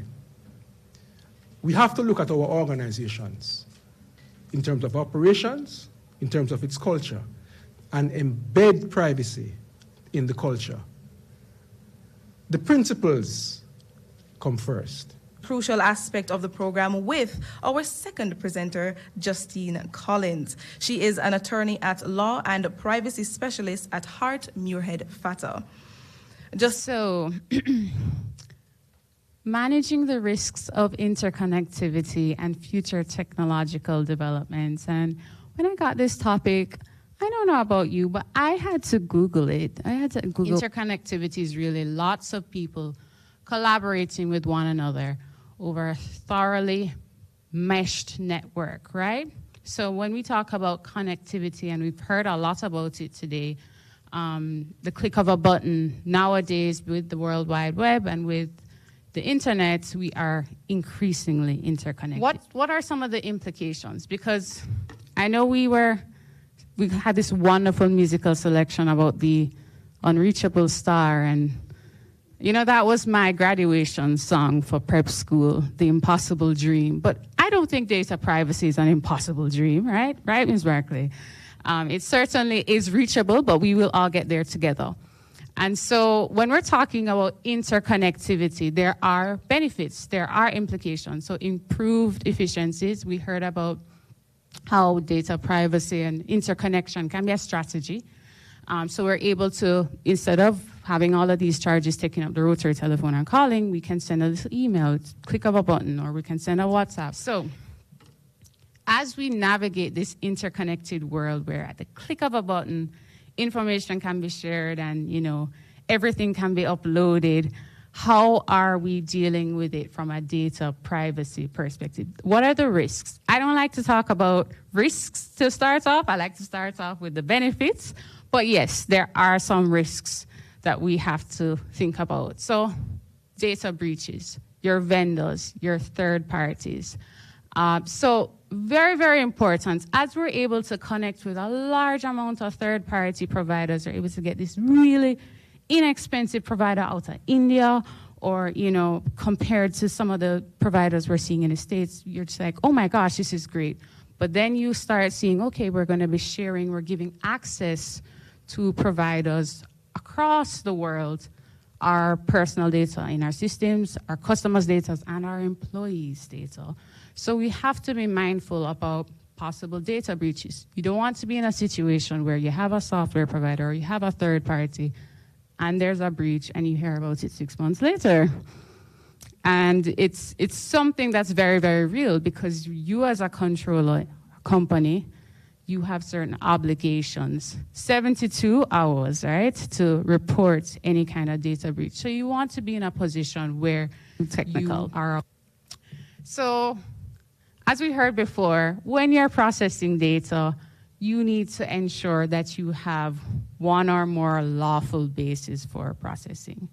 And when you think about using AI and automation, it might be a little challenging to fit it into one of these categories. So let's just revise, let's just refresh our minds as to what these bases are. So you can get consent. So that's where, you know, somebody says, I, Justine Collins, consent to you processing my data in this purpose. It can be necessary for the performance of the contract. It can be compliance with a legal obligation. It could be something that is in the vital interest of the person. When we're looking at some of these AI developments and technological developments, it can pose a challenge for some of our fair processing obligations. Dr. Anglin spoke about the importance of your data protection statement or your privacy statement. So it's important that you're letting people know, is this going to be is it going to be automated decision making? Are we using AI in our practices? It's very important, because I know it sounds like, boy, you know, this is happening overseas and we don't need for business about that. But right here in Jamaica, there are places that use automation every day. HR departments that are using application tracking software, and they're using automation to. So the recommendation is, if you have your resumes and you don't have the keywords in the job, the vacancy notice is not going to pull it up. So the recommendation is, if you know you're applying as a data protection officer, make sure you put in this word and that word and that word and that word, so that the system can pull it up. And that is an example of how even here in Jamaica, we are using it. It is real. It is every day. And so informed consent is important. Do you know, do your data subjects know, do your applicants know for a job that they will be subject to automated decision making? What's the level of human intervention? And explicit consent, I would recommend that you are saying, well, specifically when you're applying for this job, you need to know that, hey, there is an automated component in it. So I think that those are some of the things from the lawful basis point of view that you need to think about. Fair processing requires that transparency. So we definitely need to be thinking about that as technology develops. And so I refer to automated decision making. That is a specific right under Section 12. I know that words might be a little small on the screen. I hope you can see it. But there's a right under Section 12 which allows a controller or a company to ensure that no decision is made based solely on that automation, on that automated processing for the purpose of evaluating certain matters. So matters such as credit worthiness. There are also attendant rights involved, which involve the right to be informed of the logic behind that decision making. And so, oh, thank you. They're giving me I need to wrap it up, but that's fine. No, not wrap it up. 10 minutes. Okay, great. Yeah, man, I can finish. All right, great. So guys, let's walk together. So it requires the controller to provide meaningful information. That is what we're getting from Article 29 Working Party also known as the European Data Protection Board now. Meaningful information about the logic involved, and it should be sufficiently comprehensive. So if you give it to me and you say, you know, it looks like the code behind it, I'm going to be like, huh? I don't know what you're talking about, right? I need to understand what it involves. How do you go from X to Y in terms of making that decision? Meaningful to the layman, right? It must be able to, I know that Dr. Angle can probably read it, but I know that I wouldn't be able to read it. So the every man should be able to understand what the system is doing, right? And not only that, there should be some sort of human oversight of that decision-making process. And it's not just, you just put in, okay, yeah, we're going to put in one little, you know, component of human intervention at the end. It needs to be meaningful, not a token gesture. That's the guidance that we're getting. And so when you are using AI and automation in your HR processes or whatever it is, you decide that, hey, you know, this is really, really cool. Let's test out this. And everybody's using ChatGPT now. Everybody. I was doing it at training at a school, and they're saying, yeah, man, we put everything in ChatGPT, all the teaching notes and this is that. We create it with ChatGPT. And I was like, well, make sure you're not putting students' information in there, you know? So very, very important. There's a recent case as well coming from the Court of Justice of the European Union, which clarifies really what this automated decision-making right involves. This was a case which involved a credit rating agency that had produced a sort of score similar to how our credit bureau works. And on the basis of that score, a borrower was refused financing. Now, the thing with that is that while that decision really looked at the fact that the credit rating agency's evaluation was something that was really heavily relied on by the lender in their ultimate decision, they wanted to say, no, you know, you guys need to actually provide the logic, provide the decision-making process, the explanation to the borrower. She had objected. She said, look, can I understand why you made this decision? And they said, no, this is our IP. This is our trade secrets. We're not going to let you know. So certainly you're seeing at the international level heightened scrutiny where automation is being used, even if it's not the sole basis.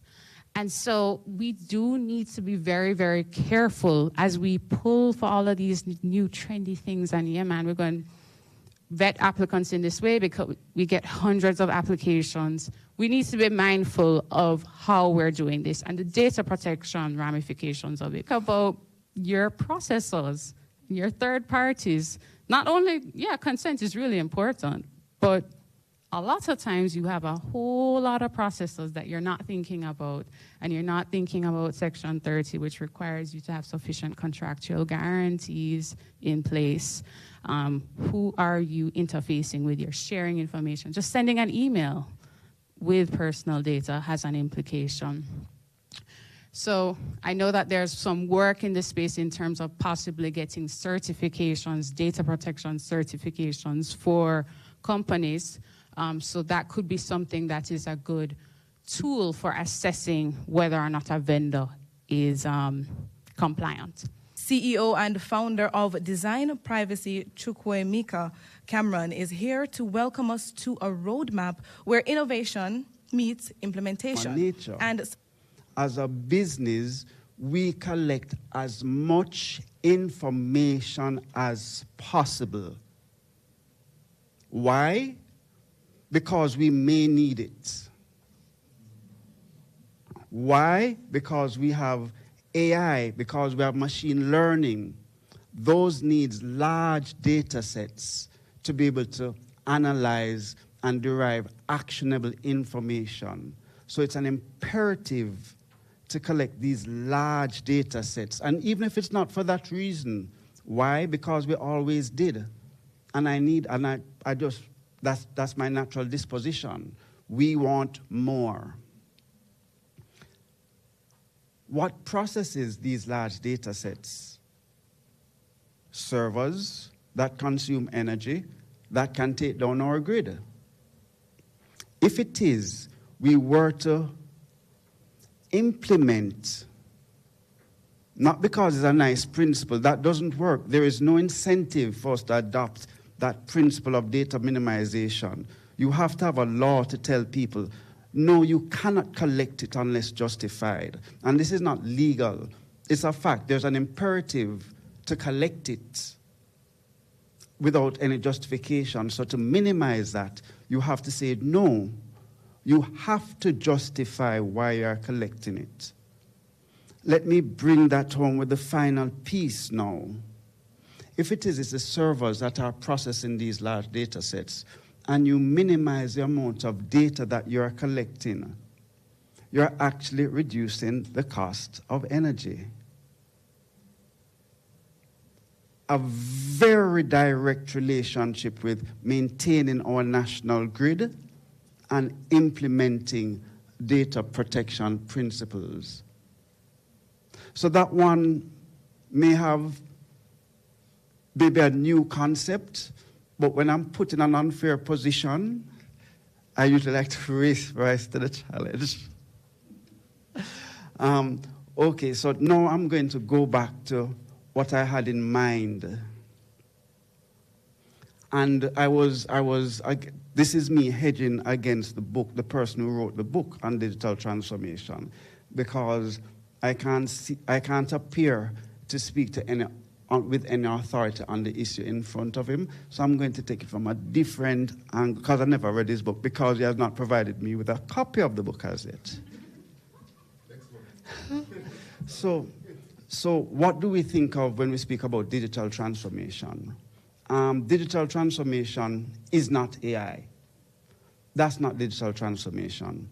If we were to go back, and I'm inspired by this book written by Professor Harari, Sapiens and Philosophy. If we go back into a room like this, well, not a room like this, but with numbers of persons, the same amount of people like this, living in a cave because we're afraid to go outside, because we cannot protect ourselves. We can't keep ourselves warm. We can't protect ourselves against all the threats that are outside in terms of animals that want to eat us. That is what society is. The technologies available back then were stones. That was technology that enhanced our ability to protect ourselves. So I'm not going to go through the transition from then to now. What I want us to appreciate is the whole concept of what technology, what transformation is, and where we're coming from. Thank you very much. And so I'm going back way back into history, so she frightened, so she quickly gave me the time limit. But I'm fast forwarding to the future. If we jump to today, from where we were then to where we are now, how do we fast track digital transformation? Because when you look the speed, the amount of time, the centuries that we moved from the Ice Age, Stone Age, and all the different ages to where we are today, where we cannot keep pace with all the disruptions. We keep on hearing about disruptions, and we don't know what's happening. How, as a company that has to make money today, that is compelled to be competitive, to stay alive, how do we do so? How can we use the Data Protection Act as a tool to remain and become competitive? Let's start at the national level. Unfortunately for the government, it wasn't a how do we employ data protection to help our digital transformation. Our Chief Justice Brian Sykes said, if you wanted to have any digital transformation, you have to have a robust data protection framework. Full stop. It was very easy. It was very easy for them. And what I don't know if I've said that too fast. So the government of Jamaica, for various reasons, wanted to transform our society digitally. However, you and I all said, we're not upon that with you. The tool that they were using was one of the primary tools was the implementation of needs. But we said, no, not on your Aunt Nelly. I'm not giving you my information. The government, and as such, the opposition of the day took the government to court and said, you're breaching the people and privacy. And our Chief Justice went further than what the opposition wanted. He struck down the entire bill, and he said, no.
Welcome again, everyone, to the annual Data Privacy Conference hosted by the OIC, the Office of the Information Commissioner. Now, if you're just joining us, I'm Janelle Powell, and you would have missed a riveting first session where we were given a charge to remind ourselves that our data is power and we should defend our rights and secure our future, which is also serving as our theme today. Now, we're at the point of the program where we can get a little bit more up close and personal with information concerning our data privacy. So, I'm going to invite our online audience to pay keen attention because there will be an opportunity for your questions to be asked to our panelists. And so I would like to take a minute to just introduce who we have with us here today. We have Mr. David Gray. He's right here to my left, Deputy Information Commissioner at the Office of the Information Commissioner. He is a seasoned public sector worker who has been serving in several of its agencies. He is a justice of the peace as well as an attorney at law who holds a graduate degree in business from Manchester University and an undergraduate and undergraduate degrees in law and finance, respectively. Mr. Gray has also been professionally designated as a certified fraud examiner.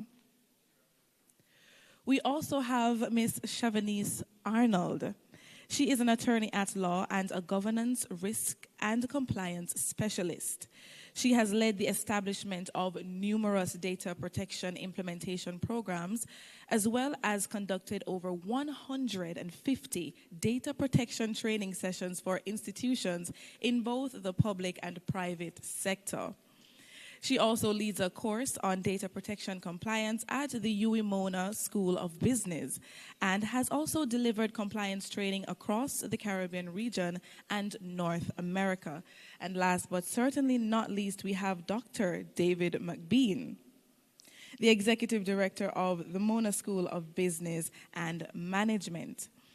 He has over 30 years' experience as a senior executive serving across the airline, telecommunications, IT, and media industries in the Caribbean. His Past senior appointments include Managing Director for the Spectrum Management Authority of Jamaica, Managing Director of Products and Services for Lime Caribbean, CEO of the CVM Media Group in Jamaica, as well as VP of IT for the former Air Jamaica. And he, as you heard earlier, currently serves as the Executive Director of the Mona School of Business and Management. So what we're going to delve into today is the role of the Data Protection Act in ensuring the protection of personal data. And earlier, it would have been established what the rights of data subjects are. And data subjects is a jargony way of saying me and you as people. And so I want to go into the questions, starting with Mr. Gray. And earlier, it was mentioned by our keynote speaker, the importance of ethics and integrity. And I want to ask you what ethical considerations should be taken into account when handling personal data. First and foremost, the major ethical consideration is the most important ethical consideration, of course, is that the rights and standards of data subjects are adhered to. We're talking about ensuring that the information that is being collected is accurate. We want to ensure that it's being collected for the purpose for which it was asked for. We want to also ensure that the agency organization has in place the technical and organizational means to protect this data.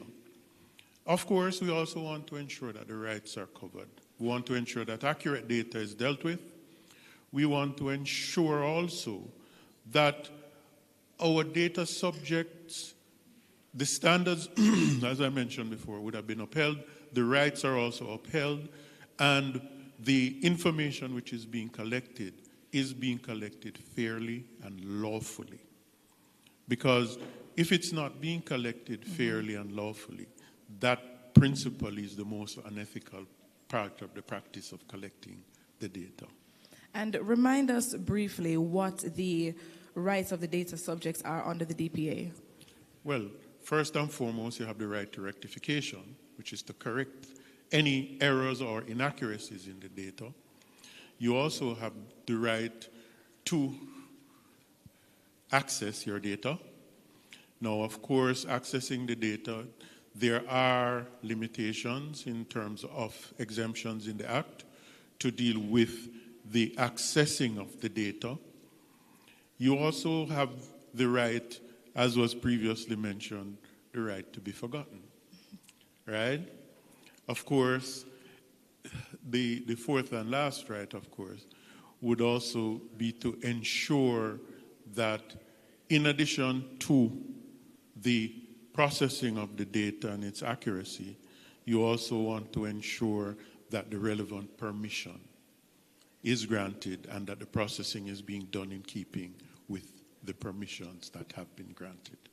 All right, so now that the foundation has been set, I want to move over to Ms. Arnold, because even though we, as data subjects now, are informed on a basic level what our rights are, I want to know, as a data protection officer yourself and a data subject, what are some concerns that you know that data subjects have?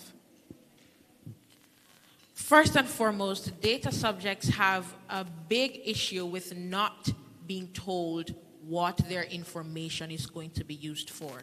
And I don't remember who it was earlier who spoke about somebody requesting a copy of an ID.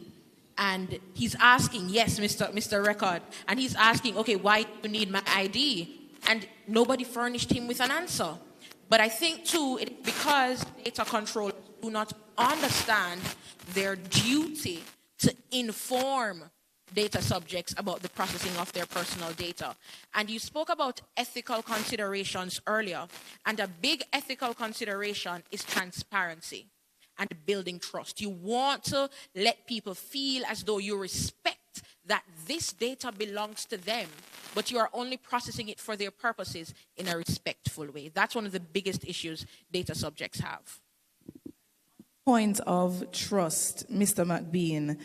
How do organizations establish that kind of trust? going into customer relations and things of that matter? So, thank you very much. Trust is something which is so fragile, yet so strong, right? So, trust is something you build up.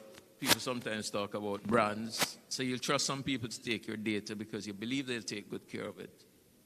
Others, you'll go. And at the heart of the trust is what are the systems there. So, we're talking about respect for the data users and the rights of a data controller. And I just briefly say, I think we need to step back a little and look at our peculiar situation. So, for example, churches have a lot of data on you. Apartment complexes, somebody has a nice book, journal type book, with lots of information, people's license number, their names, who they're going to. And I think as we go further about data, that's somewhere I think it's a gap that we have to look at in terms of the trust, because we have to have a balance between reasonable fair use without it being overly bureaucratic, but at the same time protecting people's data. So the trust may be for large organizations, and we've even seen that being breached recently with some of the things that have gone on with hacking for the banks and people's financial information. And so that is at the core of what we do, and setting the stage for that. And so then as a follow-up, I want to know if there is a difficulty for organizations to balance the need for data processing with respecting the privacy rights of individuals. And there are tensions. I'll give you an example. So I'm now in the education sector. So a 19-year-old whose fees are being paid for by their parents is having difficulty with their exams, and the parent requests information. Sounds reasonable, but I can't give the student's data to the parent because they're an adult. But there is the man on the bus would say, but that's unreasonable. You're living in a parent's house, they're funding your education, and they can't ask about your performance or see what you're doing in use of their money. So there become some even tensions like that. Now, we come down on the side of the law, which is we're dealing with adults, and your parents, you have no locus standi, but you do it, you have to do it respectfully, and because everybody now has a lawyer. And I think our audience would agree.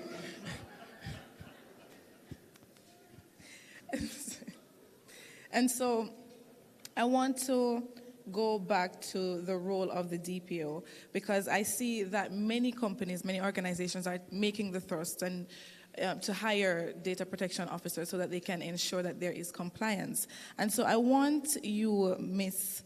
Arnold, to tell us briefly what the role of a data protection is under the DPA. All right, just a quick one. Last evening, I asked some students, okay, you've indicated that your company has appointed you as DPO. Tell me who you are and what you are required to do. And I found that so many of them spoke about implementing policies. And that was the common theme throughout the responses. But then I always say to them, your source, as it relates to data protection, is the law. And I want to ask you, what does law say that duty of a data protection officer is? And it simply says that a data protection officer is required to monitor the compliance of the data controller with the Act in an independent manner. It goes on to outline that, of course, the DPO should assist data subjects with the exercise of their rights, should, of course, liaise with the office of the commissioner whenever there are any doubts in terms of interpretation of different sections under the law. And I do believe that a DPO must also report contraventions of the law, but that is when you have already reported or notified the data controller of that contravention and it goes unrectified. So I know that a lot of DPOs, they get excited. Oh, you know, I can report you to the Information Commissioner. But we need to appreciate that you are also there to ensure that the data controller complies with the law. So take all reasonable steps that you can. And I always say to people, sometimes you need to look at the environment that you are in. It is unreasonable to work in an organization where, you know, approvals take, let's say, a month, and you write a note now to the data controller saying, okay, you need to fix this issue within 2 days, within a week. That is unreasonable. So we have to also, as data protection officers, appreciate our circumstances, appreciate the environment that we are in. How long will approvals take? How long will it take for them to implement this, for them to change this? And I think we need to be more collaborative about what we are doing and how we do it, but still in an independent manner, as the law says. All right, thank you so much for that insight. So I'm going to go back to Mr. Gray, to go back to the individual and what proactive steps they can take to protect their personal data online.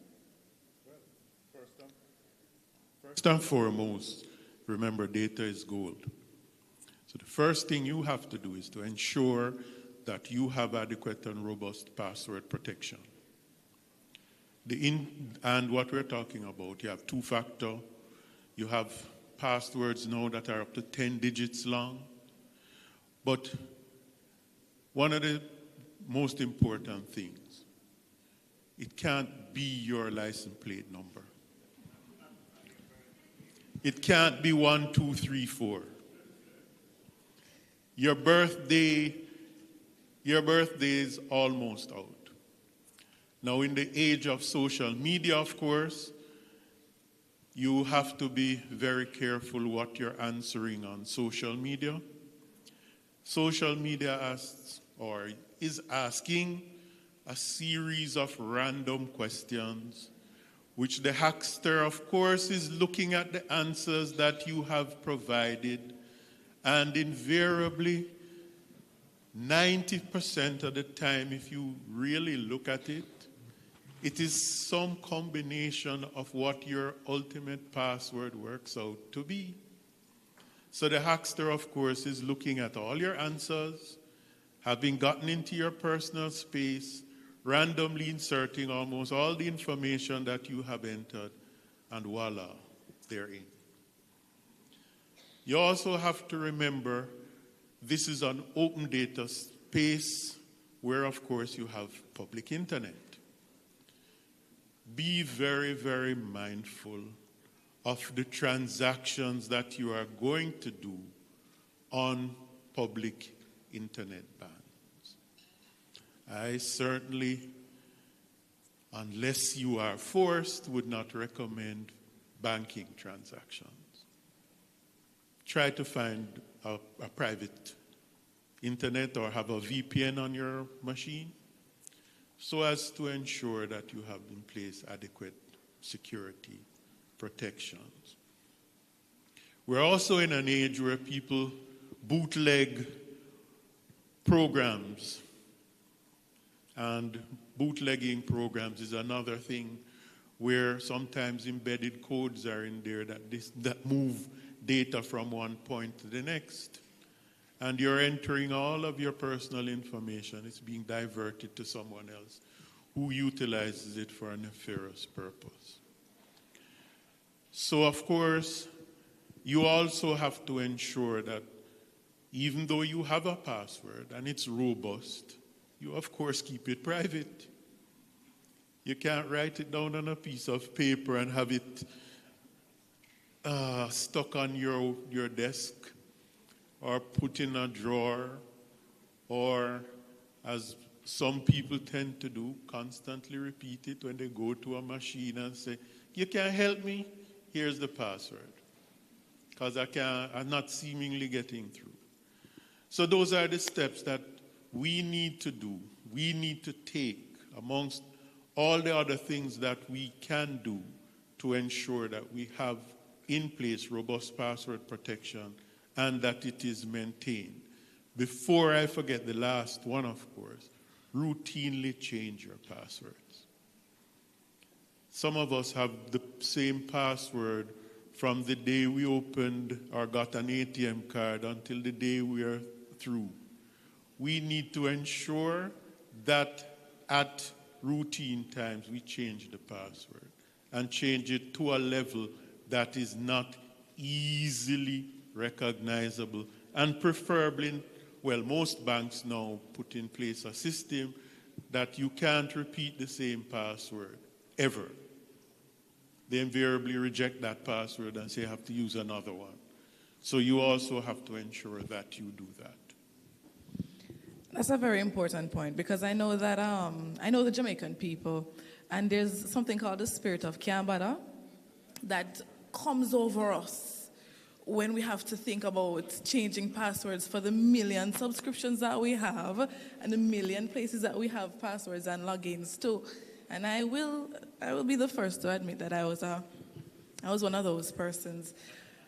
And what I noticed is that on some platforms is that they're able to pick up on the basic passwords, and so they're prompting you to be more complicated, to try put a little bit more effort into your password creation. So I see on like an international level where we are making those adjustments, and I'm appreciative of the insights that we have gotten so far. And so I want to invite anyone here who has any questions for our panelists to take the mic that is in the center of the room. And if you're online and you have any questions that you'd like to ask, please do not hesitate to type away. I have one more question before we turn over into the feedback Q&A segment. So we just spoke about how individuals can take a proactive step towards protecting their personal data online. And there is a component of public awareness and education that takes the form of sensitization sessions and training sessions that I see many organizations, public sector and private sector, incorporating into their mode of operation. And so I wanted to know from Dr. McBean what the essential features of a data protection training program are, and how these programs ensure that data subjects' rights will be respected and facilitated. So I'll take a stab at that, but the expert is beside me. She lectures in data protection at Mona School of Business Management. The core of the training is the law and what it means, and that's one layer. So that's what I call the technical layer. I think it was alluded to earlier, where you now have the operational layer, which is where I think we run the risk, right? Because even when we talk about data controllers and data protection officers, it presumes that an organization has enough resources to engage a data protection officer, then also to carry out the training in the organization. Because remember, all it takes is one careless person in an organization to have a breach. And this is where I think the role of all of the actors has to be harmonized for our environment. What I'm saying might be slightly controversial, but I think we have taken the GPDR from Europe, but we have not Jamaicanized it enough. And I think that has to be the next evolutionary stage that we go to. I mean, I alluded to the churches and the apartments earlier to make a point. But if most of our economic activity is around small to medium enterprises, that's 10 to 50 employees. And they have difficulty doing basic things like putting together good financial statements. you can see a lot of gaps in customers' data opening up.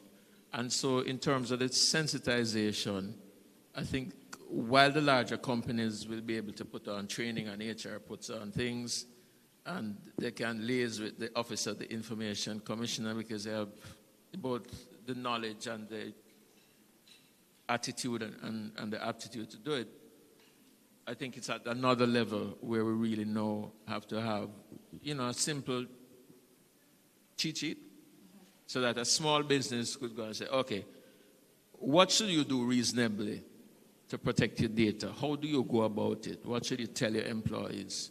And I think as we go into implementation,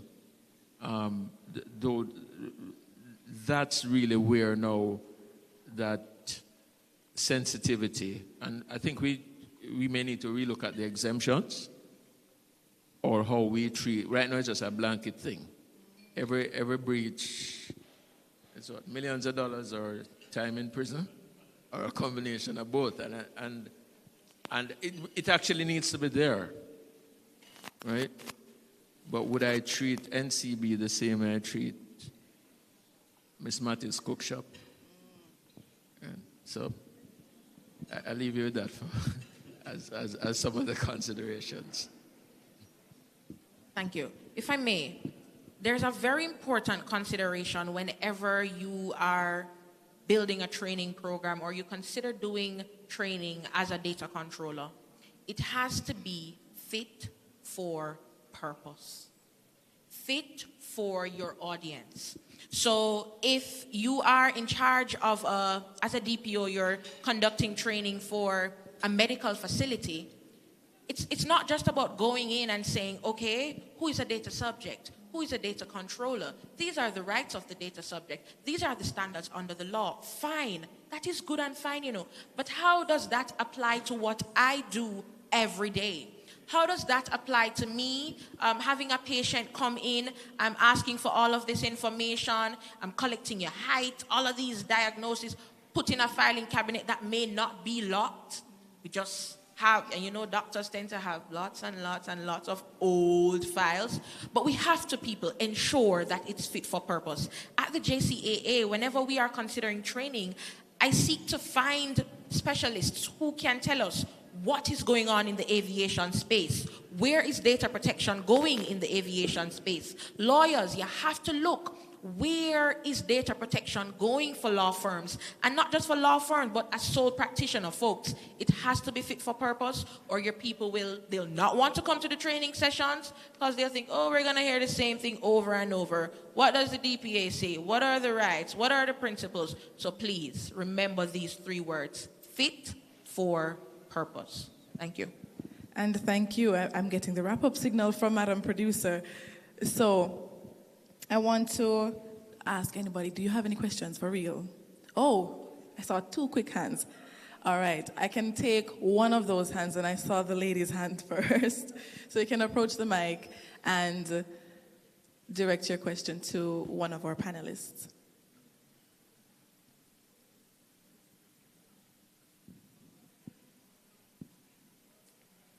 I think it's still morning. No.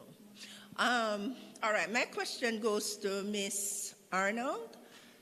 I am in HR. We, an educational institution, the organization has decentralized location that does employment at their location, but in order to employ, you must have final approval from HR.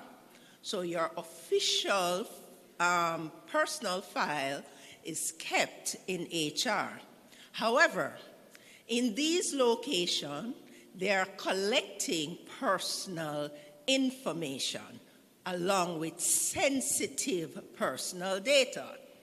I want to know, is it against the law, the Act, for them to keep certain information? Because, again, we have accreditation. So an auditor may want to look at the person's qualification. But generally, we do ask that you do not keep any personal sensitive information for employees or prospective employees. Everything must come to HR. I want to know if that's a breach, because I hear whisperings now, that persons are saying their information, particularly things that your marriage certificate, your birth certificate, TRN, your NIS, that sort of thing is kept in the location. They don't need that.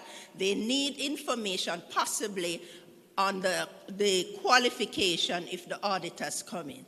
Is there a problem, a breach, and is there any suggestion as to solution? That's a lot. I mean, any of my fellow panelists can assist me. But I think I like to say to people, when I listen to you, you know that something is off. And you mentioned your policy. You have a policy that requires them to not store the data that is being sent over to you. So you first have now a breach of your policy, which you will need to address. That's one. Two, you use the word need, and that takes us back to the principle of data minimization. You ought to be only processing what is adequate, relevant, and necessary for this very important word I'm going to use, purpose. So we have to look at the purpose for which we're processing the personal data in the first place. If they don't need to have it, then they ought not to have it. And I do believe that was already recognized by your institution, which is why you had a policy that said they ought not to keep the data after it has been sent over to you. So now, as a controller, you now need to ensure that you have relevant clauses in the contracts with those different people to ensure that they have adequate, appropriate technical and organizational measures in place.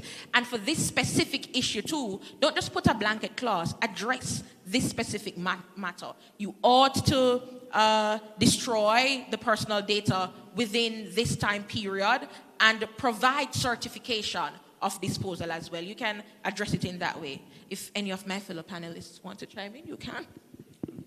You have to remember that the data that you have collected, now you have a decentralized collection system on the face of it.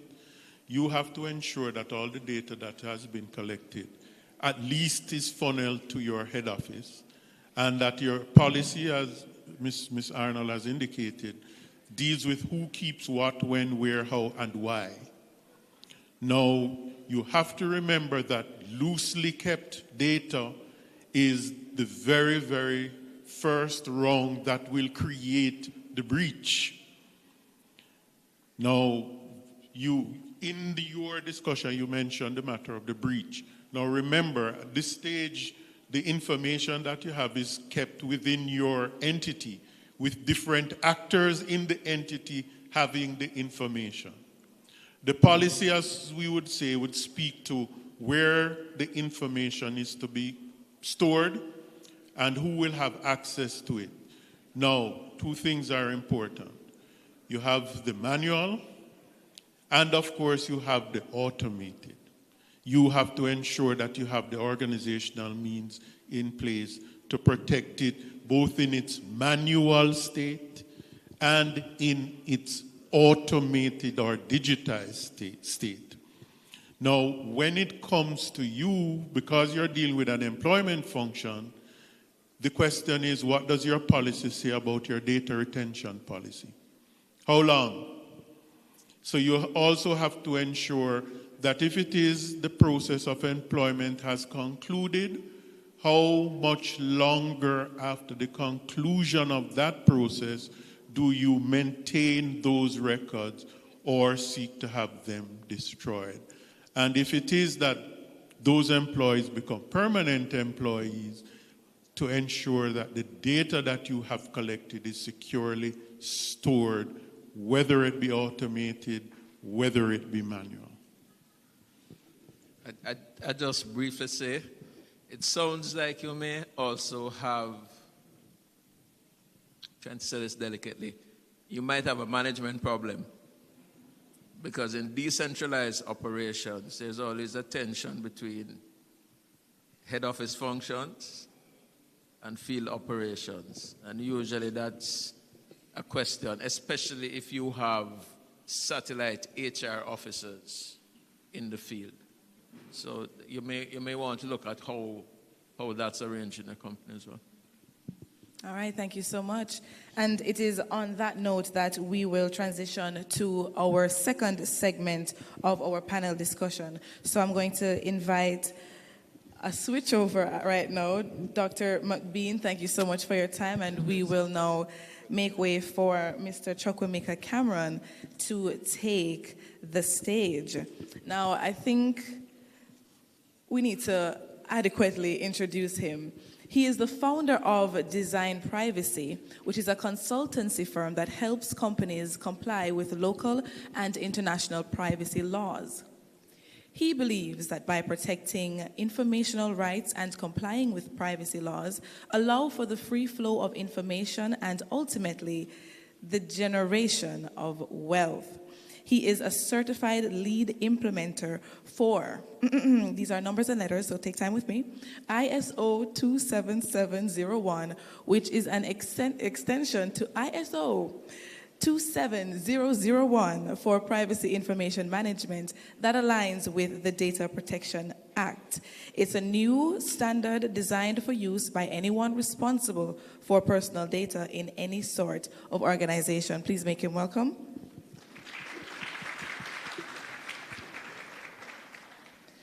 All right, so what we're going to be doing in this segment is exploring data breaches and their impact on data subjects and approaches to mitigation.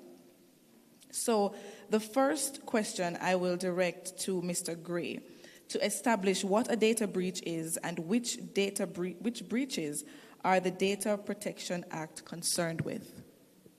The Data Protection Act covers two types of breaches. One is a contravention of the standards, and two, when you have data that has been processed being placed in unauthorized hands. Now, in the case of the Data Protection Act, both categories of breaches we are very, very much interested in. So the whole matter of there being a contravention of the rights, we are very much and actively involved or willing to pursue matters such as that. Where there's a breach, meaning in both cases, once the data controller is aware that a breach has occurred, of course, they have a 72-hour window within which to report that breach. Now, in reporting that breach, of course, there is Form 7 in the regulations, which speaks to the reporting of the breach, which will outline all the pertinent facts surrounding the breach. And of course, our data subject will have to be made aware that a breach has occurred so that they can take the relevant steps to protect themselves. So in an effort to drive home or create a scenario or image in our mind of what that would look like, are you able to pinpoint an example that the everyday person could relate to of a data breach? Well, a data breach can simply occur when we send emails to the wrong persons. And it depends on the type of emails that we're sending. If we're sending an email detailing financial information and it is sent to the wrong person, that information is a breach. That information in the wrong hands is a breach. All right, so say I am at work and I go for a break, I go for lunch, and somebody goes into my computer. Is that also considered a data breach? Well, let's go back to our fundamental steps, technical and organizational measures which must be in place. We have a closed desk or empty desk policy, wherein which when you are through or getting up from your desk, you either shut down your computer or you remove all accessible tools from your computer to minimize and, of course, ensure that there's no unauthorized access. Now, if you have, by virtue of being a clearless player, left your terminal up, someone goes on your terminal, accesses that information, and sends it to all and sundry who is not authorized to have it, you have, by virtue of what you have done, created a scenario in which there can be a data breach. Okay. Thank you for that response.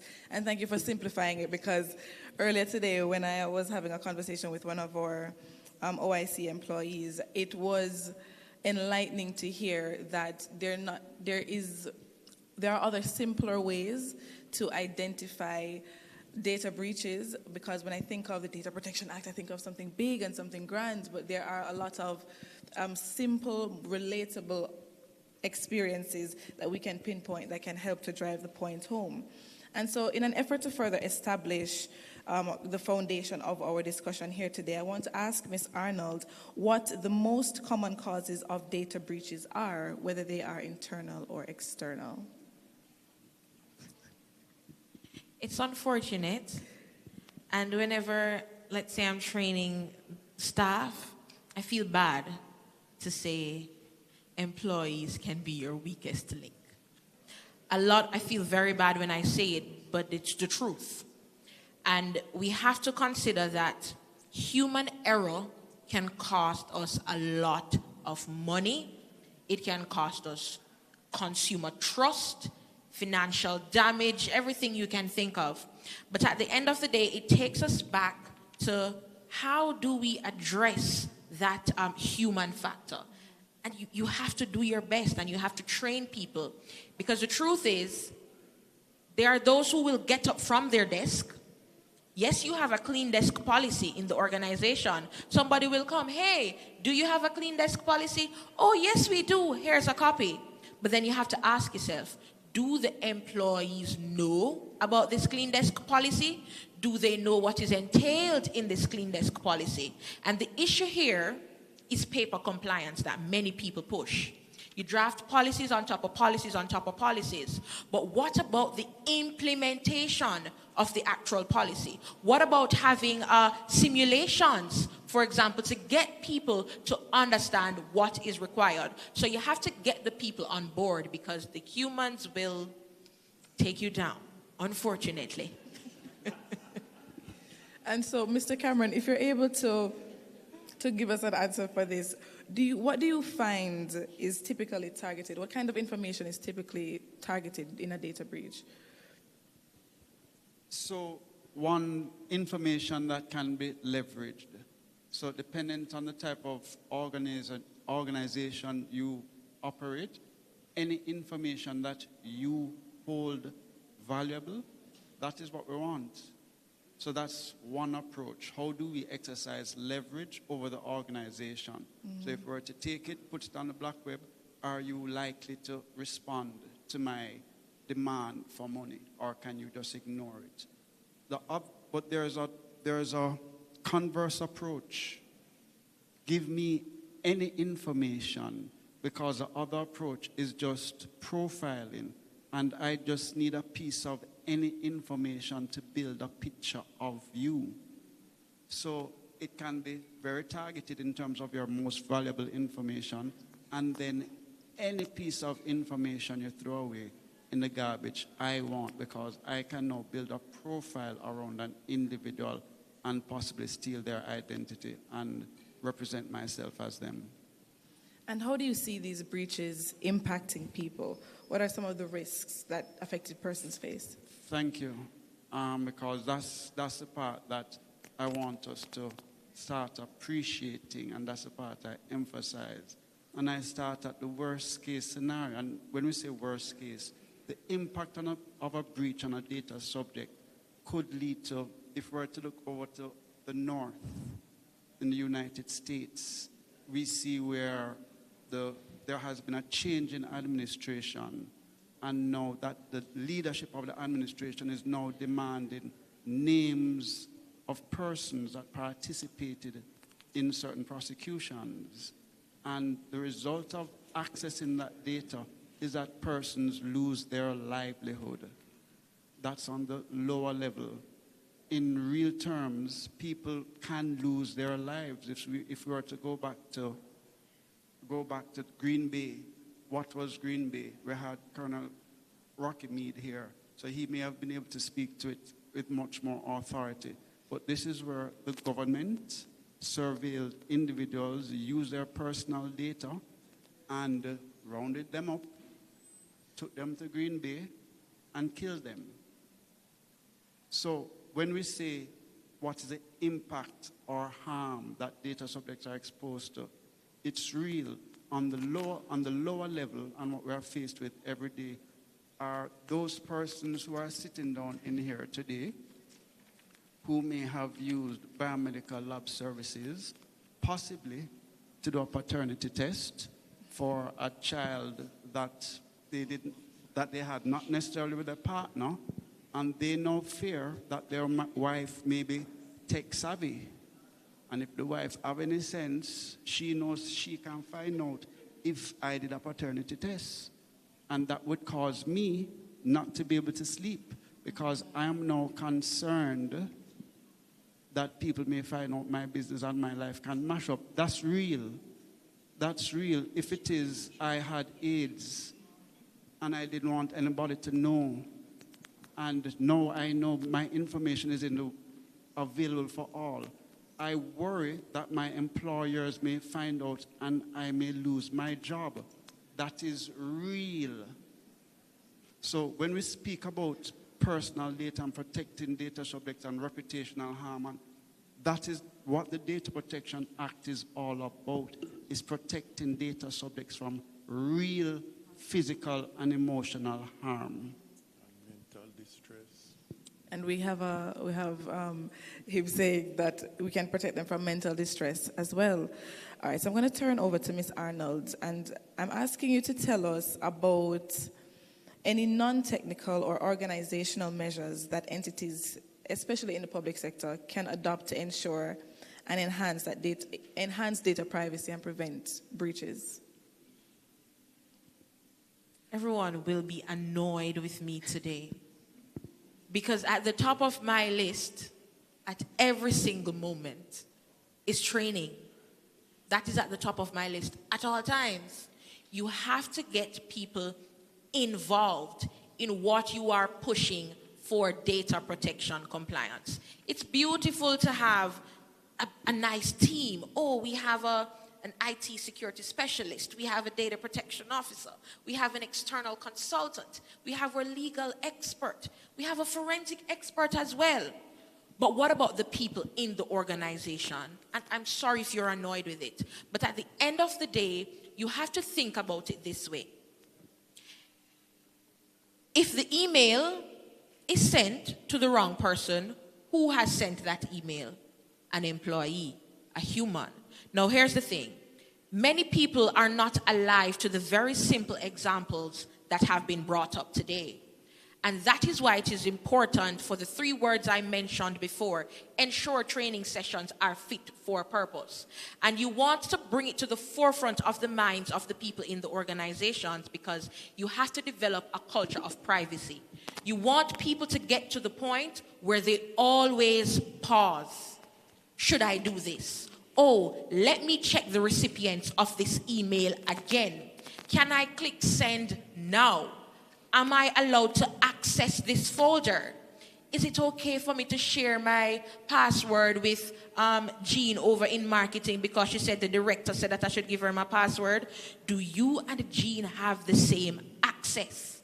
So we have to ensure that we teach people about the little things that can lead to the great harm that Chuck just mentioned. And I'm sorry, it's training for me. It's at the top of my list.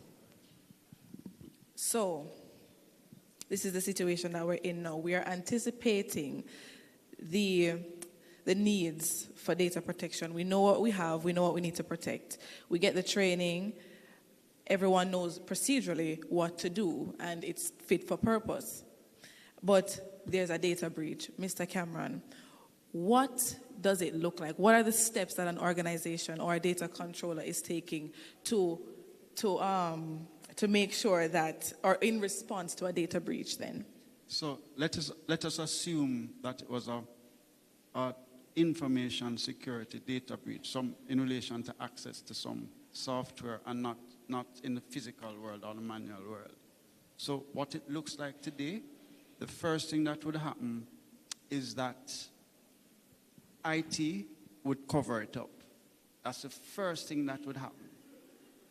If there's any interruption in service that they can't hide, they would escalate it to the CEO. And then the CEO would say... Wait, hold on. Let me stop you right there because you had me at cover-up. What do you mean by cover-up? Mr. Fu is here. Mr. Fu can explain.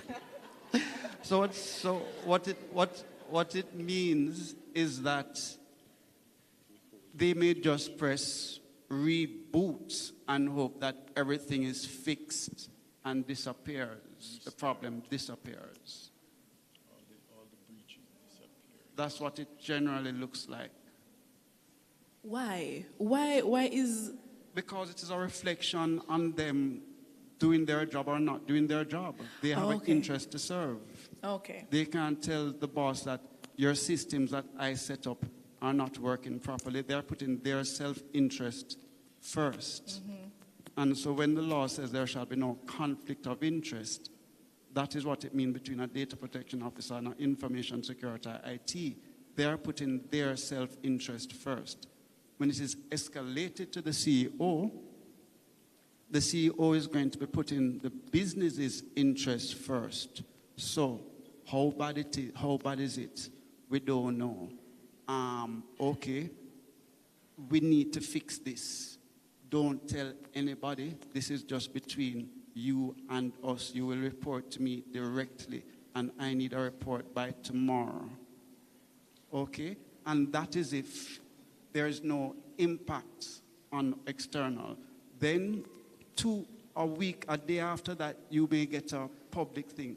Oh, our emails may be down, so please contact us via this. This is what they say, acting as if nothing is happening. Then, if you are a DPR in the privacy world, you may, if you're in a WhatsApp group, you may get a WhatsApp from an expert that would say, you know that there's a breach going on at somewhere. And then the DPO would have to ask the CEO, excuse me. And you have the DPO for the organization. The DPO would then say, I have a copy of some of your data. Is this your data? Yes. Okay, so when was a DPO going to find out about it? Well, we were trying to figure it out before we made an issue of it. So that's how it's generally treated today. And we saw the biomedical case. That is real. The report came out that, well, when the report came out, it said it happened back in December. It is only when it came to the public's attention that they sought to advise, and this is over 700,000 records.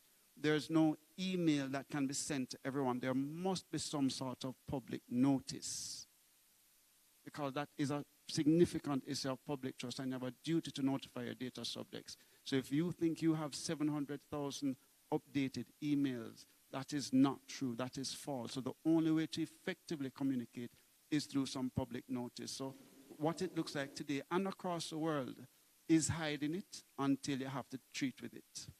So that to me sounds like worst case scenario, but no, that's not worst case. That's standard operation procedures, standard, not worst case. Okay. Let me just take a minute to digest this. But that's not what our law requires, though. Oh, okay, yeah. Mm-hmm. Our law requires that within 72 hours of you becoming aware of it, you inform the officer, the information commissioner, about it. Now, of course, Chuck's point is going to be, when did we become aware of it? But the fact of the matter is, once you have become aware of it, you have to inform us about it. 2, you also have a duty to inform those data subjects whose information may also have been placed in the wrong domain. Now, I'm not going to comment on the case that would have been brought up by him, but what I would say is whether the notification is done by the press to a large group of persons, or if it is a small group of persons by which email addresses are, that they are also informed so that they can take the necessary steps to protect themselves. Now, the information may be particularly sensitive, and in particularly sensitive information, we have to be careful of discrimination. So it behoves the organization not to take the approach of pushing it under the carpet in the hope that somebody will take the carpet with all of these problems with it, and we'll wake up tomorrow morning in a beautiful new world where all our problems have been wished away. It doesn't work like that. And because data is gold, gold, as we all know, no matter where you hide it, somebody's going to find it. And for me, that's going to be what the IT providers and the WhatsApp messages and the posting on social media is going to be. It will be found out, it will be brought in the public domain, and it will be addressed. What the organization has to do is build in policies to ensure that when a breach does occur, and we all know that it will occur, that they have and know the exact steps that they are going to put in place to ensure that whatever damage has been done can quickly be brought under control. All the players and actors are aware of it so that the data can be protected in keeping with the legislation. And if I may, Ms. Powell, so basically what the Deputy Commissioner was just alluding to is probably one of the most important steps in incident or breach management, which is preparation. And we all know that phrase that annoys us, you know, if you fail to plan, you plan to fail. It applies here because at the end of the day, you must have a plan that will guide you in the event that something goes wrong. Your teammates need to know themselves. So it's not okay for you to say, okay, on our incident response team, we'll have a legal expert, we'll have a forensic expert, we'll have somebody from IT. But who are those people? You have to personalize your plan. I watch a lot of TV. I love TV. And I don't know if you see in the American dramas when something has gone wrong in the world, in the United States, and everybody who should be in the situation room is there. They know they ought to be there. I mean, we don't really see it. We don't see anybody calling, hey, get to the situation room. People know where they need to be because something has gone wrong. And people need to know their roles and responsibilities. But yes, you'll have a team. But where does the staff come in? Where do your employees come in? They need to also know how to operate in the event of a breach. And of course, you're going to beg them, hey, do not speak to the press. If somebody from TVJ calls or if somebody from CVM calls, direct them to this particular point of contact. These are things that you have to drill because people get excited, you know, in the heat of controversy. Oh, you know, says this man in Jamaica, we talk a lot. And we want to be the one to share information. So you have to drill in the people that, listen, this is what the plan is. This is how we go about addressing whatever crisis we are facing. That's my contribution. Thank you so much. I'm going to open the floor for Q&As. So if you have a question, you can take the microphone, can line up when you are ready. Because I think it's important for us to hear from the people who are here. I don't like to talk at people. I like the idea of talking with. And a lot of us are here who I know have questions, and I don't see you approaching the mic. So this is your call to approach the mic. So we have one question coming up that we're going to hear. So it sounds that like to me outside of, and you can correct me if I'm wrong, that outside of the training, knowing the DPA, knowing, hiring the right people, it's also about instilling key characteristics within your employees so that that embarrassment that happens or that you feel when there is a breach when there is a breach does not prevent you from being completely transparent about the next steps to take so that it doesn't snowball out of control. Good afternoon. Nicholas Foster, Managing Director of Avla Business Services, United Kingdom and Jamaica. Following from the advice given this morning from Ms. Jackson, I'm going to ask a question from Section 3, Subsection 1, Paragraph B of the Data Protection Act. Sounds like the function. And this speaks to the issue of extraterritoriality of the legislation. So from the OIC roadmap video this morning, where there was a point there on enhancing regulatory capacity in terms of the compliance of the legislation. What is the Commissioner doing in terms of international big tech companies who may inappropriately exploit the data of residents in Jamaica and also seek to trample over their data protection rights? I would say that's to the Deputy Commissioner. Well, there is the provision. If I may jump in on that, I think this focus of the Information Commissioner for this year in terms of empowering data subjects and causing them to, putting them in a position to exercise their rights is the first place to start, because the commissioner or the commission has no independent power. Well, yes, you can initiate investigations, but in a world where we have data subjects, we have to focus on persons who are first negatively impacted. So the first practical step is empowering data subjects. And in the roadmap that I saw presented, we have seen where she is now starting to make those international relationships, because Jamaica does have a robust extra-jurisdictional reach. We have our mutual legal assistance treaty, and it is contemplated that data protection breaches by big tech, those matters will be treated in the same way.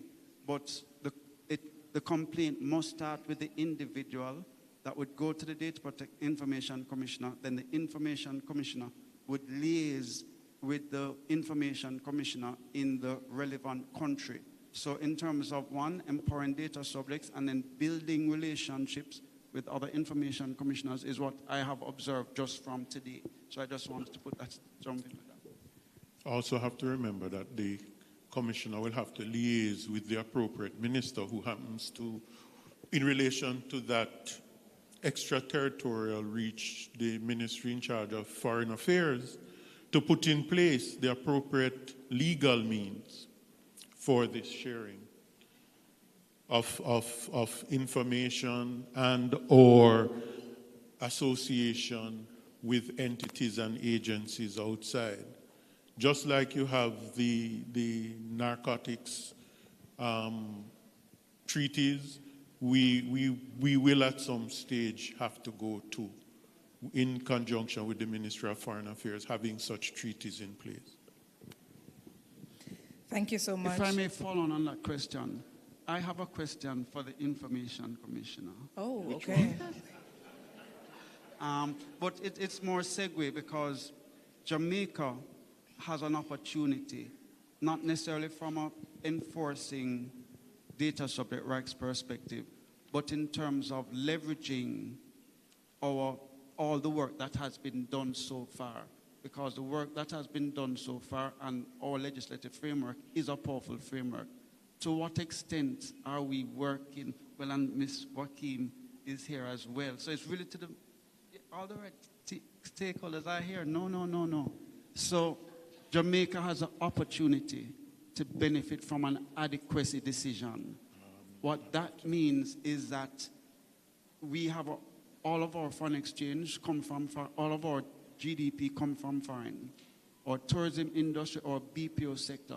To what extent are steps being taken, or have we started to consider helping the government to apply for adequacy decision that would allow Jamaica to be the place of choice as a matter of law to do business with?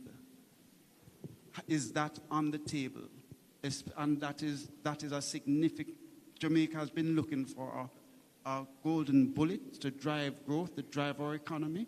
To obtain an adequacy decision means that Europe, you can't do business with any other country, and you have to look at Jamaica first because they respect our citizens' rights. So you have to look at them first. To what extent are we leveraging all the work that has been done? Because we have done a lot of work. Are we taking steps to make our economy benefit from all of this work? I think I want to give who he's asking the question, this very big question, some time to think about their response to him. No, we're looking off the panel, but we have a rep here, so I'm not sure. No, if all of them. Okay. I want to give him some time. But But in relation to the question that was asked about big tech, in Jamaica we have a thing that we say, you have to, and I'm young, so I may get it very wrong. You have to dance a yard before you can dance abroad. Right.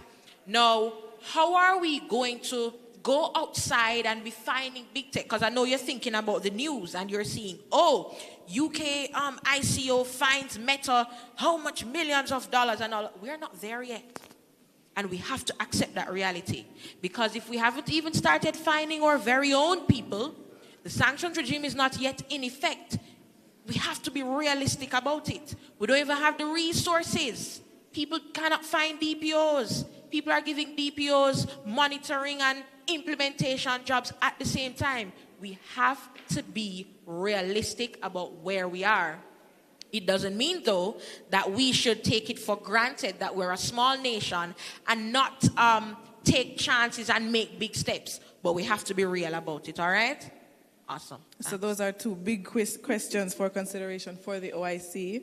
So I will allow for some time and deliberation where that is concerned, whether it be on camera or off camera.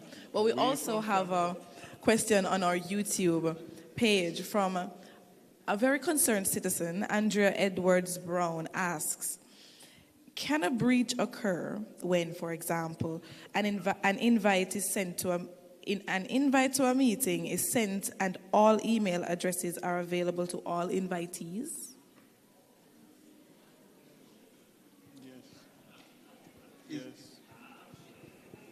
Yes. Yes. The answer is yes. Because the email address for a particular individual is private. So the suggested norm as of now, of course, if we aren't aware of it, is you blind copy all the participants or you create a group with undisclosed recipients so that the email will go to the respective parties, but their email details are kept confidentially. All right, thank you so much. And I don't see any more questions on our YouTube, and I don't think we have any more questions inside. And so I want to invite final remarks from our panelists, things that we should consider, any last words that you'd want to leave us with before we conclude this segment. Create a culture of privacy. We're in a new era. The Act, of course, is new. It is wide-reaching. It covers multi-sectoral approach to data protection and privacy. It's not one shoe fits all. So persons will have to work with the Office of the Information Commissioner to get their information needs up to speed so that we can parlay this piece of legislation to the resounding benefit of both our data controllers and our data subjects. Thank you. For me, it's about asking you to consider at all times, what do you prefer? Do you prefer the price of compliance or the price of non-compliance? I want to implore everyone to operate as though we are in a space of trust and excellence. Do not slapdash the thing. take the relevant steps that are necessary. And I need you all to appreciate that there are people out there who will help you. Find the people who will help you, get the approvals in your budget, and we have to get to a space where data protection is a line item in the budget. It's gonna take time, a lot of time probably, but we have to get there in order to operate as though we are people of trust and excellence who respect the rights of data subjects. That's it from me. So we'd want us to start thinking about what data protection means and the real harm that data subjects are exposed to, and that we expose data subjects to every day by processing their personal data. And it has very little to do with IT and data, but it's really protecting the citizen from harm and demanding the same sort of protection you want for yourself, because you are also equally exposed to those real-life harms. So you need to put yourself in a position to equally safeguard your clients and data subjects from harm. Your data is power. Defend your rights, secure your future. Thank you to my panelists for their time and expertise, and thank you to you all for being a captive audience, participating both in person and online. And we are going to show our appreciation for you. So I'm going to invite our panelists to stand, take the stage as we invite Mr. Cecil Toms to do a presentation to them.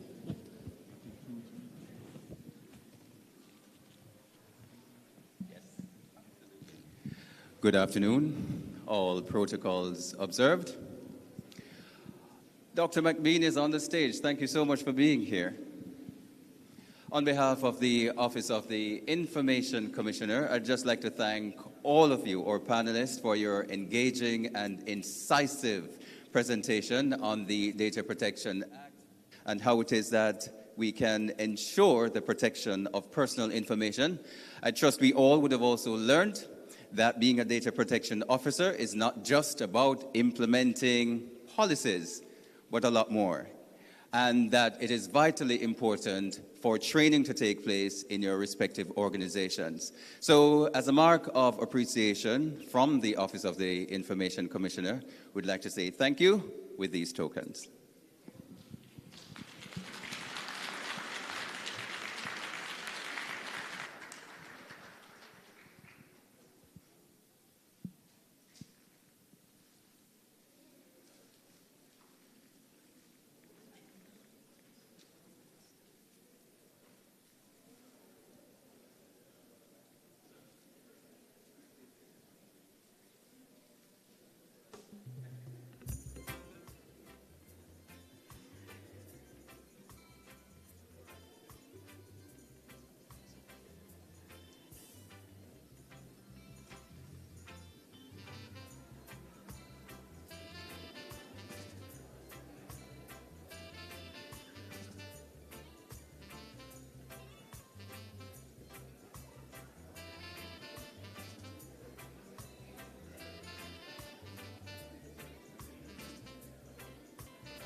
Thank you all so much for your participation.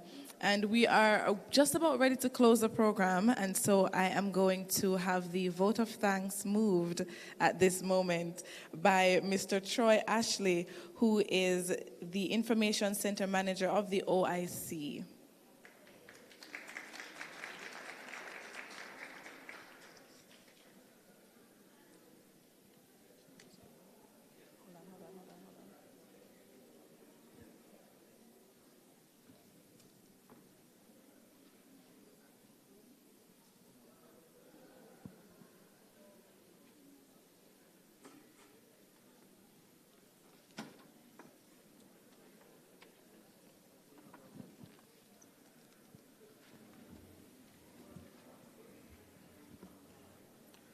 Good afternoon, distinguished guests, ladies and gentlemen. It's with great honor that I stand here before you today to deliver this vote of thanks as we conclude what has been an insightful and impactful data privacy conference. On behalf of the Office of the Information Commissioner, I extend my deepest appreciation for everyone who has played a role in making today a success. First and foremost, we express our profound gratitude to all the individuals who shaped today's program with their vast knowledge and invaluable insight. A round of applause to Ms. Janelle Powell, our exceptional host, for guiding today's proceedings with professionalism and poise. A special thanks to today's program participants, Ambassador Dr. Rocky Mead, Permanent Secretary, representing the Office of the Prime Minister, for your invaluable remarks and continued support of Jamaica's data protection journey. Mr. Christopher Record, Chairman of the Data Protection Oversight Committee for the period 2022 to 2024. And of course, Ms. Celia Barkley, our Information Commissioner, for her tireless efforts in ensuring that data protection remains a national priority and for her unwavering commitment to empowering both data controllers and data subjects. Special commendations to our keynote speaker, Ms. Michael Jackson, Executive Director at Jamaicans for Justice. Your powerful address reinforced the critical role that data protection plays in safeguarding the rights and freedoms of individuals. Your message challenged us to think deeply about how we defend our rights and secure our future in an increasingly connected world, and for that we're truly grateful. A heartfelt thank you to our panelists who engaged us in a thought-provoking discussion and provided practical insights on the evolving landscape of data privacy.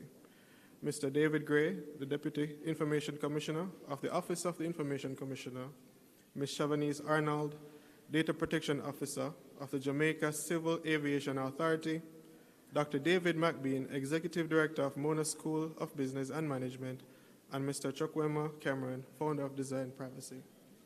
Your expertise and perspectives have helped us here today to better understand the ethical considerations, risks, and solutions surrounding data protection. We would like to highlight our exhibitors who have played a crucial role in making this conference more interactive and engaging. Special thanks to the University of Technology, Bank of Jamaica, the Major Organized Crime and Anti-Corruption Agency, MOCA, and Privacy and Legal Management Consultants, PLMC. Your participation has enriched our conference by providing tangible examples of how different sectors are implementing data protection measures. Your work continues to bridge the gap between policy and practice, and we are truly appreciative of the role you play in fostering a culture of data privacy in Jamaica. A very special thank you to Mr. Bunny Rose for gracing us with your musical talent here today. Your performance added a wonderful touch to today's proceedings, allowing us to reflect and appreciate the significance of the conversations that we've had today. Allow me to mention the dedicated team that has worked assiduously behind the scenes to ensure the successful execution of this event. Their hard work, precision, and dedication to excellence have made today's as successful as possible.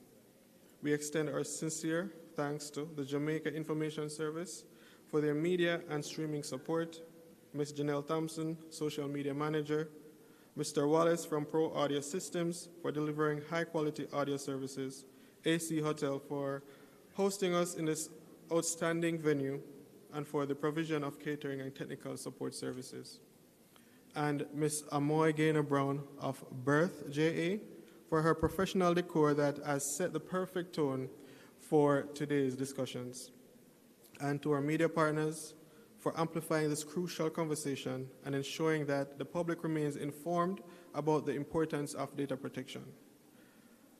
A special And a heartfelt thank you to the Planning Committee and the Communications Committee at the OIC. Your vision, strategic execution, and meticulous attention to detail ensured that today's conference was not just an event, but a meaningful and engaging experience. You remain focused to the bigger picture while navigating countless moving parts behind the scenes. Your dedication for months of planning and coordination of logistics, speakers, and participants has truly made the difference. This event is a testament to your hard work, passion, and commitment to excellence, and we deeply appreciate all that you've done. Finally, to each and every one of our attendees, our esteemed guests from the public and private sectors, and for those joining virtually on YouTube via the Information Commissioner's YouTube, Information Commissioner Jamaica, and the Jamaica Information Service, thank you for your time, engagement, and commitment to strengthening data privacy in Jamaica. Your presence and active participation reflect the collective responsibility we all share in safeguarding personal data and upholding privacy rights. As we leave here today, let us remember our data is power.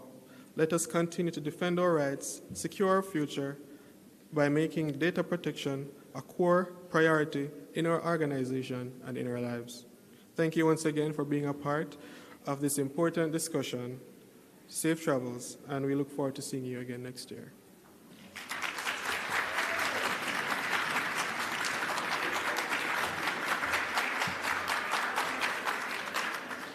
And we'll end in a similar way we started, with an item of entertainment by Mr. Bunny Shaw. And as he comes, I hope you leave here with a renewed sense. Did I say the wrong thing again? I did, didn't I? Bunny Rose. Man. We hope you leave here today with a renewed sense of purpose and commitment to safeguarding your personal data.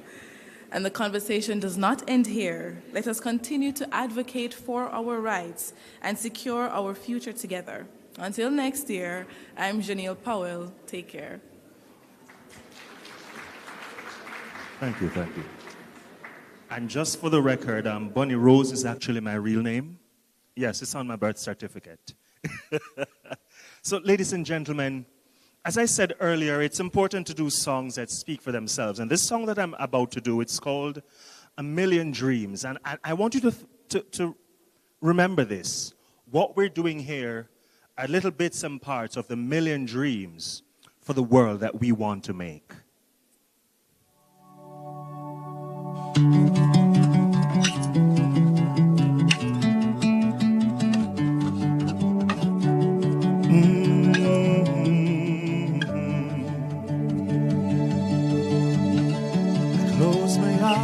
And I can see a world that's waiting up for me, that I call my own. Through the dark, through the door, through where no one's been before, but it feels like home. They can say it all sounds crazy. They can say I've lost my mind. See, I don't care if they call me crazy. We can live in a world that we desire. 'Cause every night lying in bed, the brightest colors fill my head. A million dreams are keeping me away. Yeah, I think of what the world could be, a vision of the one I see. A million dreams is all it's gonna take. No, a million dreams for the world we're gonna make. A million dreams for the world we're gonna make. There's a house we can build. Every room inside is filled with things from far away. special things I compile, each one that'll make you smile on a rainy day. They can say it all sounds crazy. They can say we've lost our mind. See, I don't care if they call me crazy. Run away to a world that we design. 'Cause every night lying in bed, the brightest colors fill my head. A million dreams are keeping me awake. Yeah. I think of what the world could be, a vision of the one I see. A million dreams is all it's gonna take. No, a million dreams for the world we're gonna make. However big, however small, let me be part of it all. Why don't you share your dreams with me? We may be right, we may be wrong, but I want to bring you all along to the world that